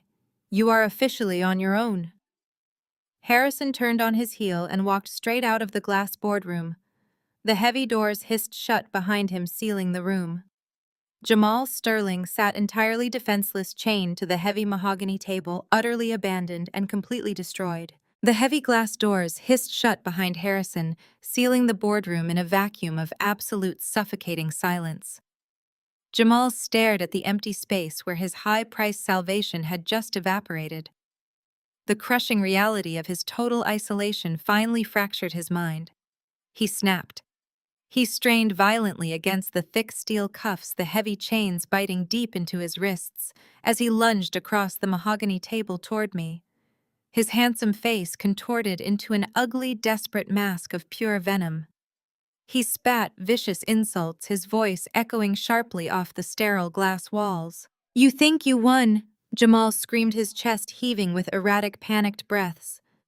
"You are nothing. You are a pathetic, grieving widow who just got lucky. You did not beat me. Marcus handed you this victory on a silver platter because he wanted me out of the company. You are just a useful idiot in his corporate game. You possess absolutely no power of your own." Marcus Sterling sat perfectly still to my right, a cold, satisfied smile touching the corners of his mouth. He did not say a single word to defend me. He knew he did not need to. I pushed my heavy leather executive chair back and stood up slowly. The sharp click of my heels against the polished hardwood floor was the only sound cutting through Jamal's pathetic ranting. I walked deliberately around the massive table, closing the distance until I stood directly over him. He was forced to crane his neck upward, chained like a rabid dog to the furniture, his chest heaving with terrified exertion. I reached into the deep pocket of my tailored white suit jacket. My fingers closed around a heavy, cold piece of metal. I pulled my hand out and threw the object forcefully onto the pristine glass surface of the table, right between Jamal's shackled wrists. The heavy gold and silver links clattered sharply, sliding across the slick surface. It was David's Rolex. It was the exact custom timepiece Brenda had stripped from our house the morning after his funeral, the one she had proudly flaunted on her wrist before pawning it to fund her grotesque, fraudulent lifestyle. I had federal marshals execute a seizure order at the pawn shop yesterday afternoon, using the serial number from my insurance records. I watched Jamal's eyes drop to the watch, the last remaining symbol of his family's arrogant theft, returned to its rightful owner. Marcus did not hand me anything. I stated my voice, a freezing razor-thin whisper that forced Jamal to hold his breath just to hear it. I built the entire guillotine. I simply handed Marcus the rope to pull. I leaned in close, resting my palms on the table, invading his space completely. You genuinely believed you were a financial mastermind because you used a basic virtual private network and routed your stolen funds through a shell corporation in the Seychelles. I continued, my tone dripping with absolute intellectual contempt. You left a digital footprint wider than a commercial runway, Jamal. You used the exact same sequence of alphanumeric passwords for your encrypted Cayman crypto wallets as you did for your Vanguard Horizon administrative login. It took me less than 12 minutes to crack your primary firewall. Jamal's pupils dilated. The last trace of color drained from his face as I casually recited the exact IP addresses of his illegal offshore servers. You logged into your shadow market accounts from your home wireless network, I said, watching his breathing turn shallow and panicked. You transferred stolen pension funds while sitting in your own living room, linking your personal computer's MAC address directly to the embezzled capital. You were so blinded by your own arrogance and greed that you failed to cover your most basic operational tracks. I did not just find the missing $5 million. I engineered a customized tracking algorithm that monitored every single keystroke you made for the last 6 months. I watched you steal. I watched you panic. I watched you pay a mechanic $10,000 in cash for my husband's murder. I dug your grave, and I watched you gladly jump inside. He was trembling violently now, the steel chains rattling uncontrollably against the heavy wood. The arrogant corporate predator was completely dead, replaced by a broken, terrified boy facing the end of his life. "You are going to a maximum security federal penitentiary," I whispered, delivering the final, inescapable verdict. "You will spend the rest of your natural life in an 8 by 10 concrete box." You will never wear a custom suit again. You will never eat in a five-star restaurant again. You will never see the sky without barbed wire blocking your view. You are nothing but a footnote in my husband's legacy. I turned my back on him and nodded to the two armed federal marshals standing guard inside the boardroom doors. They stepped forward instantly, unlocking the heavy security bolt anchoring Jamal to the table. They hauled him roughly to his feet. The physical reality of his life sentence crashed down on him with absolute finality. Jamal began to sob. Deep, ugly, gasping wails tore from his throat as the guards dragged him toward the exit. His legs gave out his bright orange jumpsuit, slipping off his shoulder as he was pulled through the glass doors. He wept hysterically, begging for a deal that no longer existed. His cries fading down the carpeted hallway as he was escorted out of the corporate world forever. I smoothed the front of my white suit jacket, picked up my heavy leather briefcase, and turned toward the exit. Marcus Sterling remained inside the boardroom, already dialing his board of directors to announce the complete eradication of his treacherous son-in-law. I walked down the quiet hallway and stepped into the main executive elevators. I rode the car down 50 floors, feeling a profound, absolute sense of closure settling into my bones.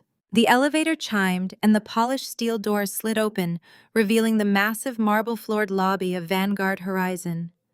The afternoon sun streamed through the floor-to-ceiling windows, illuminating the bustling corporate environment. I stepped out of the elevator, ready to walk out into the crisp air and reclaim my life. But a sudden chaotic movement near the main security desk caught my eye. A woman was standing there arguing frantically with two uniformed guards who were actively trying to block her path. Her designer clothes were rumpled-stained and completely disheveled. Her expensive hair was a chaotic, unbrushed mess. She clutched a cheap, stuffed plastic shopping bag to her chest like a shield, her face pale and drawn. It was Brenda. She had been formally evicted from her foreclosed mansion hours ago. Stripped of her fraudulent assets, her bank accounts frozen, and her daughter facing federal murder charges, she looked completely unhinged, wild-eyed, and entirely homeless. She turned her head, her desperate, frantic gaze locking directly onto me as I stood in the center of the pristine lobby. Brenda dropped her plastic shopping bag. It hit the marble floor with a pathetic hollow thud, spilling a tangled mess of cheap cosmetics, crumpled receipts, and loose change. She sprinted across the expansive lobby, her sensible shoes slapping loudly and frantically against the polished stone. Before I could even brace myself, she threw herself at me, her clawed hands locking onto the pristine sleeve of my white suit. Her grip was bruising, desperate, and entirely unwelcome. Her breath smelled of stale coffee and pure, unadulterated panic. "Vivian!" She gasped, her voice a ragged, hysterical wheeze that echoed off the high ceilings. "Vivian, thank God. You have to help me. You have to stop them right now. Men in federal windbreakers just kicked me out of my own home. They changed the locks while I was standing on the porch. They froze my checking accounts. I went to buy a cup of coffee and my card was declined. I have absolutely nothing left. You have to write me a check right now. Just a small loan, $100,000. Something to keep me off the streets until this massive misunderstanding is cleared up." I stared at her completely motionless. She shook my arm, her eyes wide with manufactured terror, deploying the ultimate weapon she had utilized for my entire life. "I raised you, Vivian," she wailed, drawing the stares of corporate executives passing through the lobby. "I gave you a roof over your head. I put clothes on your back. We are blood. You cannot just stand there and watch your own mother become homeless. You owe me this.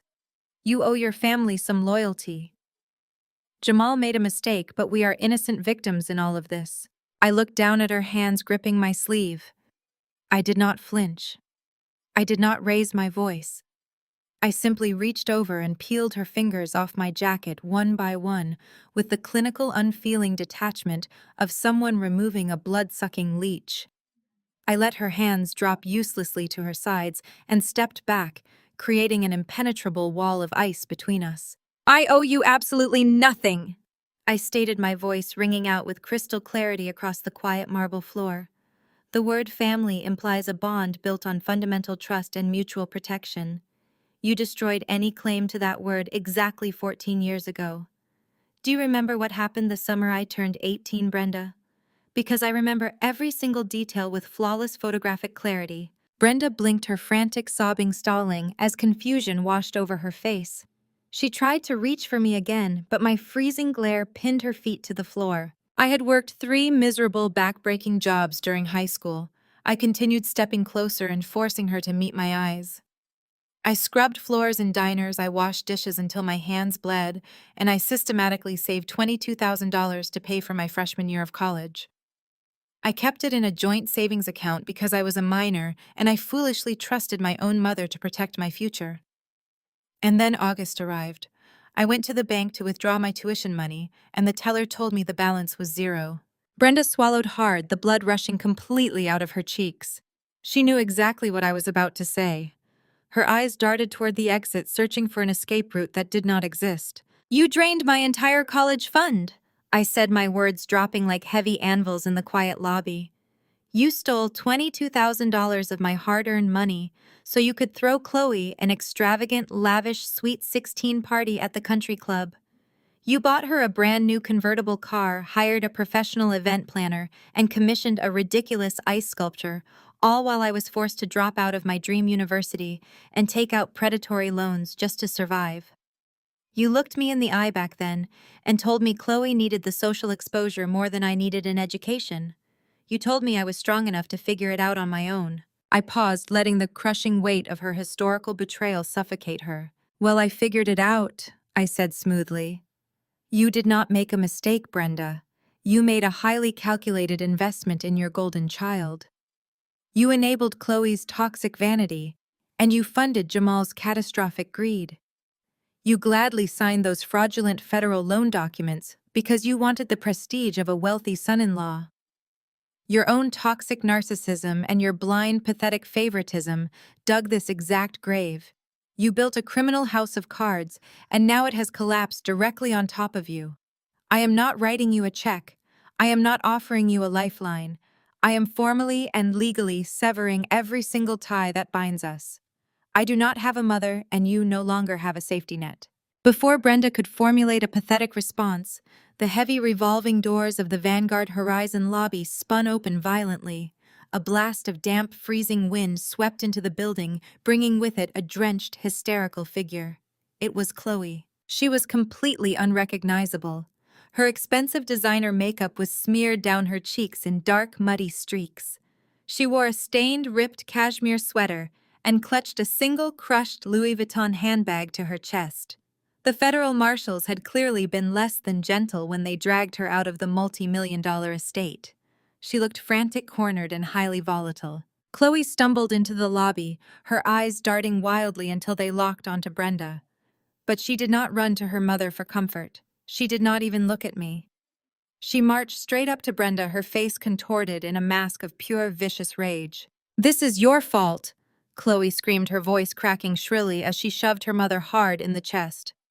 "You told me Jamal was a genius. You told me signing those proxy documents was just a standard tax strategy for wealthy people. You introduced him to those shady offshore bankers at the country club. You promised me I would be a billionaire's wife." Brenda stumbled backward, shocked by the physical assault. "Chloe, stop it," she pleaded, raising her hands defensively.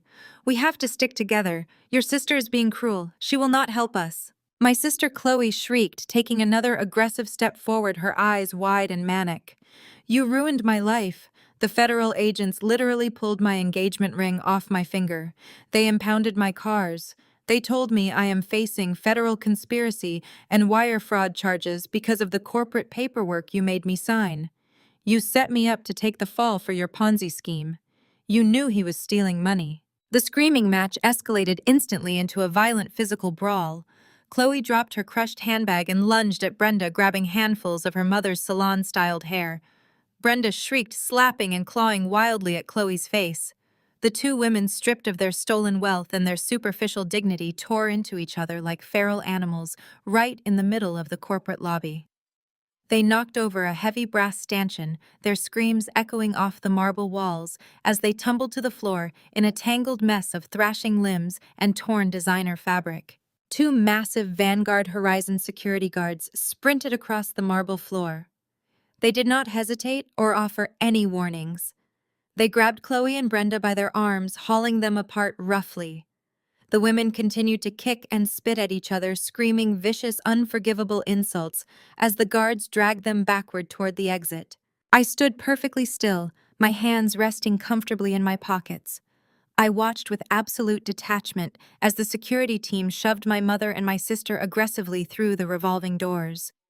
They were tossed violently out onto the cold, concrete pavement, just as the sky ripped open above the city. A torrential, freezing rain began to pour down on them instantly. They scrambled in the deep puddles, pushing each other into the wet street, fighting over a ruined purse, utterly ruined and completely alone. I turned my back on the pathetic scene, adjusted my briefcase, and walked out into the storm, stepping into a future that belonged entirely to me. I walked out into the freezing downpour, but the icy rain hitting my face felt entirely like a baptism.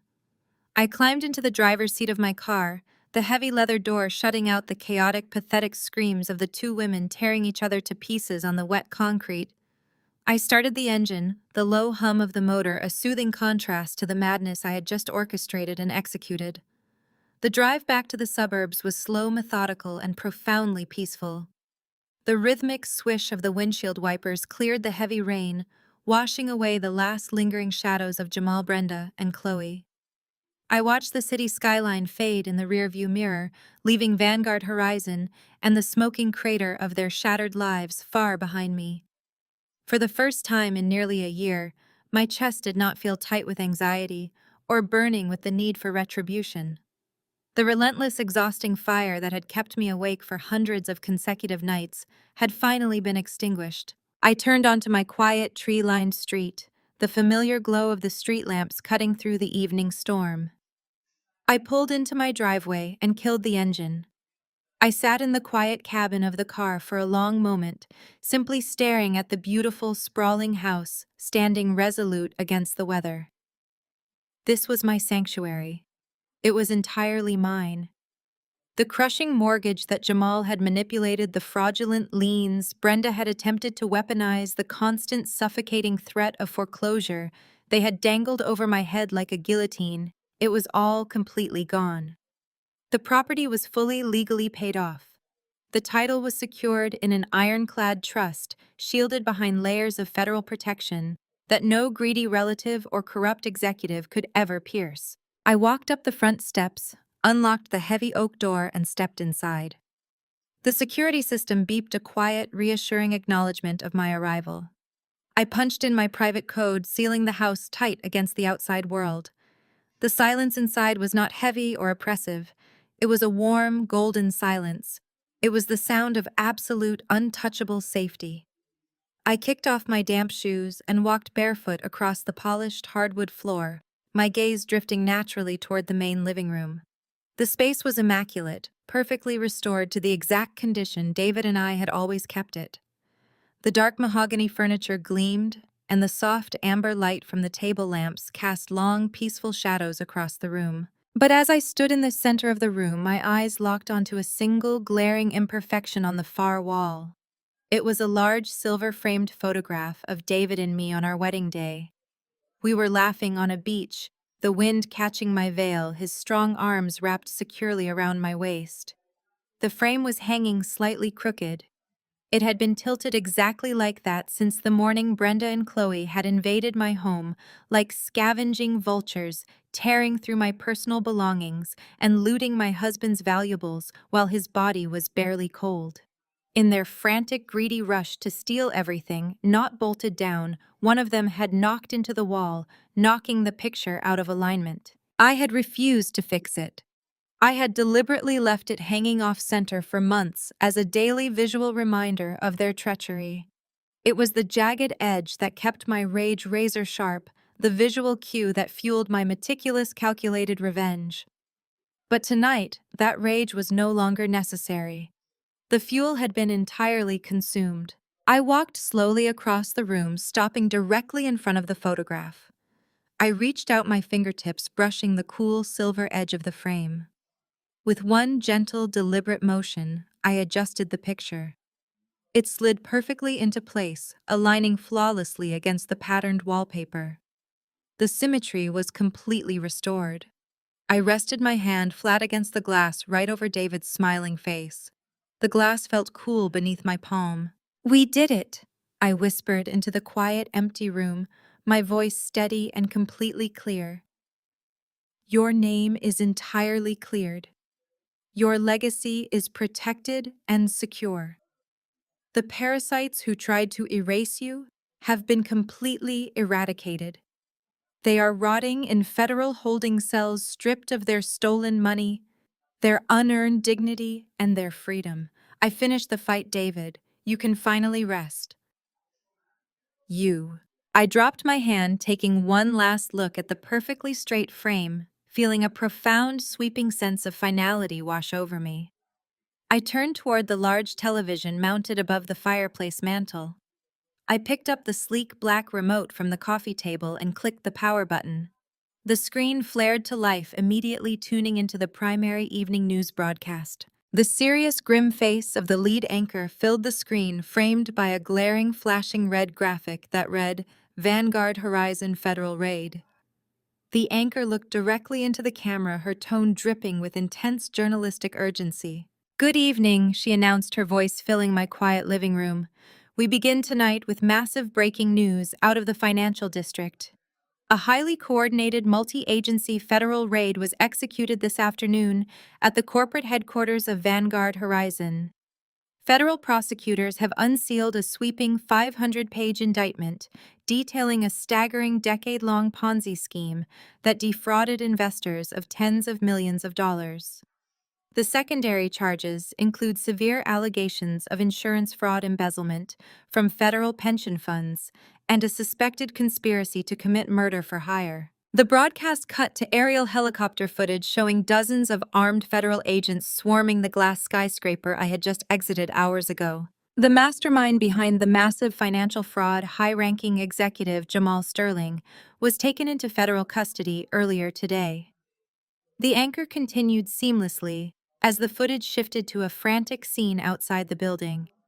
Sources inside the Department of Justice confirm that Sterling was denied bail and is currently facing a mandatory sentence of life in federal prison without the possibility of parole. In a highly unprecedented move, authorities have also executed total asset seizures against his known co-conspirators and immediate family members, resulting in the immediate and total financial ruin of several prominent local figures who knowingly benefited from the stolen funds. The camera cut back to the anchor at her desk. The swiftness of the asset forfeiture has left multiple individuals completely destitute within hours of the warrants being signed. The sheer scale of the deception has rocked the financial sector, but federal agents credit an anonymous, flawlessly compiled forensic audit that was delivered directly to the director's desk for blowing the case wide open. Justice, it seems, has been swiftly, aggressively, and completely served. I turned off the television, letting the screen fade to a quiet, peaceful black. The dark, silent glass of the television screen perfectly mirrored the quiet stillness of my living room. I sat on the couch for a long time, listening to the absolute silence of a house that was finally permanently mine. When the first faint traces of gray dawn began to bleed through the heavy curtains, I stood up and walked into the kitchen. The storm from the previous night had completely passed, leaving behind a world that felt fundamentally scrubbed clean. I moved through the kitchen with a slow, deliberate grace, savoring the simple, mundane ritual of brewing coffee. I ground the dark roast beans, the rich, bitter aroma filling the pristine space. I poured the steaming black liquid into a heavy ceramic mug. I did not feel the familiar suffocating crush of anxiety that had defined my mornings for the past year. There was no dread gnawing at the lining of my stomach. There was no hyper-vigilant paranoia warning me to check my bank balances or verify my digital firewalls. The relentless, exhausting war was over. I unlocked the French doors and stepped out onto the expansive back porch. The morning air was razor-sharp and freezing, biting pleasantly against my cheeks. I leaned against the heavy wooden railing and wrapped both hands around the hot ceramic mug, letting the warmth seep into my palms. Slowly, the sun began to crest over the distant tree line. It cut through the lingering morning mist, casting long, brilliant streaks of gold and violent orange across the manicured lawn. I watched the light slowly eradicate the shadows, feeling a profound physical transformation taking place within my own body. For 12 agonizing months, I had worn the pathetic, fragile mask of a broken widow. I had allowed Brenda to patronize me. I had allowed Chloe to disrespect me. I had allowed Jamal to look down on me with unearned, arrogant pity. I had weaponized their extreme narcissism against them, using their blind underestimation of my intellect as the perfect camouflage to construct their total destruction. But standing here in the cold morning light, I realized that the mask was permanently gone. I was no longer the victim.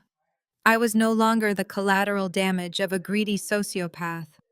I had forged myself into a weapon of absolute precision, and I was in complete unyielding control of my own destiny. The shrill, jarring ring of my encrypted mobile phone shattered the morning peace. I did not flinch. I did not rush. I took another slow, deliberate sip of my black coffee, savoring the bitter taste on my tongue. I reached into the pocket of my slacks, retrieved the heavy black device, and glanced at the secure caller identification screen. It was Marcus Sterling. I pressed the green icon and lifted the phone to my ear. Vivian Marcus, said his gravelly voice, cutting through the secure connection with professional urgency. The Department of Justice officially froze the last of Jamal's secondary proxy accounts at 4 o'clock this morning. They seized the offshore crypto wallets and successfully routed the remaining capital back into the Vanguard Horizon Recovery Fund. The liquidation of Brenda and Chloe's assets was completed an hour ago. They are officially bankrupt. The board of directors is completely satisfied. You executed a flawless extraction. I know, Marcus, I replied, my voice steady and entirely devoid of emotion. I designed the extraction protocols to be absolute. They have exactly nothing left. There was a brief, rare pause on the other end of the line. Marcus Sterling was a man who measured his words like currency, never wasting a single syllable. When he finally spoke again, the dynamic of our relationship had clearly shifted from a temporary alliance of convenience to a partnership of mutual high-level respect. Your architectural understanding of forensic data is unprecedented, Vivian Marcus stated bluntly. The board did not just review your findings regarding Jamal, they reviewed your methodology. They reviewed the aggressive digital algorithms you built to bypass his firewalls. You did not just find the missing money. You completely reinvented how we track shadow capital. You are currently the most dangerous forensic accountant on the eastern seaboard. I kept my gaze fixed on the rising sun. Tell me why you are calling me at 6 in the morning on a private line, Marcus. I just received a secure communication from the executive board of a massive multinational shipping conglomerate based out of London. Marcus continued, his tone shifting into pure predatory business. They are bleeding capital at a catastrophic rate. They have identified ghost ships on their ledgers, phantom cargo manifests, and millions of pounds being systematically siphoned through a labyrinth of shell companies in Cyprus and Malta. Their internal auditors are completely blind. They know they have a massive corruption ring operating at the highest executive levels of their company, but they cannot prove it. They need a ghost. They need an apex predator who can quietly dismantle a billionaire syndicate without leaving a single fingerprint. Marcus took a slow breath. They heard the rumors about what happened at Vanguard Horizon yesterday, Marcus said softly. They heard about the widow who burned a financial empire to the ground from her laptop. They specifically requested you, Vivian. They want Vanguard's top forensic accountant on a transatlantic flight by Monday morning to rip their company down to the studs and find the thieves. The wind picked up, rustling the heavy branches of the oak trees lining my property. The cold air rushed over me, but I did not feel the chill. I felt alive. I felt dangerous. It is a massive, highly volatile operation, Marcus added, his voice dropping an octave, revealing a sliver of genuine, uncharacteristic human concern. I know you just closed the book on David's murder. I know the trial is looming. You have been running on pure adrenaline and vengeance for a year. If you need a month to decompress, if you need more time to grieve your husband properly, I can tell the London board to wait. I can buy you the time. I lowered the coffee mug. I looked out at the brilliant burning sun fully breaking over the horizon, bathing my house, my sanctuary, and my future in blinding golden light. David was at peace. His name was spotless, his legacy was secured, and the monsters who took him from me were locked in concrete cages for the rest of their natural lives.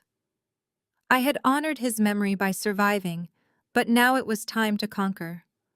I had discovered exactly what I was capable of, and I had absolutely no intention of putting my weapons away. There were always more monsters hiding in the dark, stealing from the innocent, believing their wealth made them untouchable. They needed to be hunted. I took a deep, steadying breath of the freezing morning air. My voice was steady, powerful, and utterly unyielding. I am done grieving, Marcus. Send the files. I am ready. The ultimate lesson from this journey is that true empowerment comes from reclaiming your own narrative rather than waiting for abusers to change. For years, her family weaponized her loyalty, exploiting her trust to fund their toxic narcissistic ambitions. She did not heal by seeking their elusive apologies or understanding. She healed by enforcing absolute unbreakable boundaries and stripping them of their unearned power. Her calculated retaliation highlights that walking away from toxic bloodlines is not a failure, but a necessary act of profound survival. Share how you will enforce boundaries to protect your peace. Leave thoughts and comment below.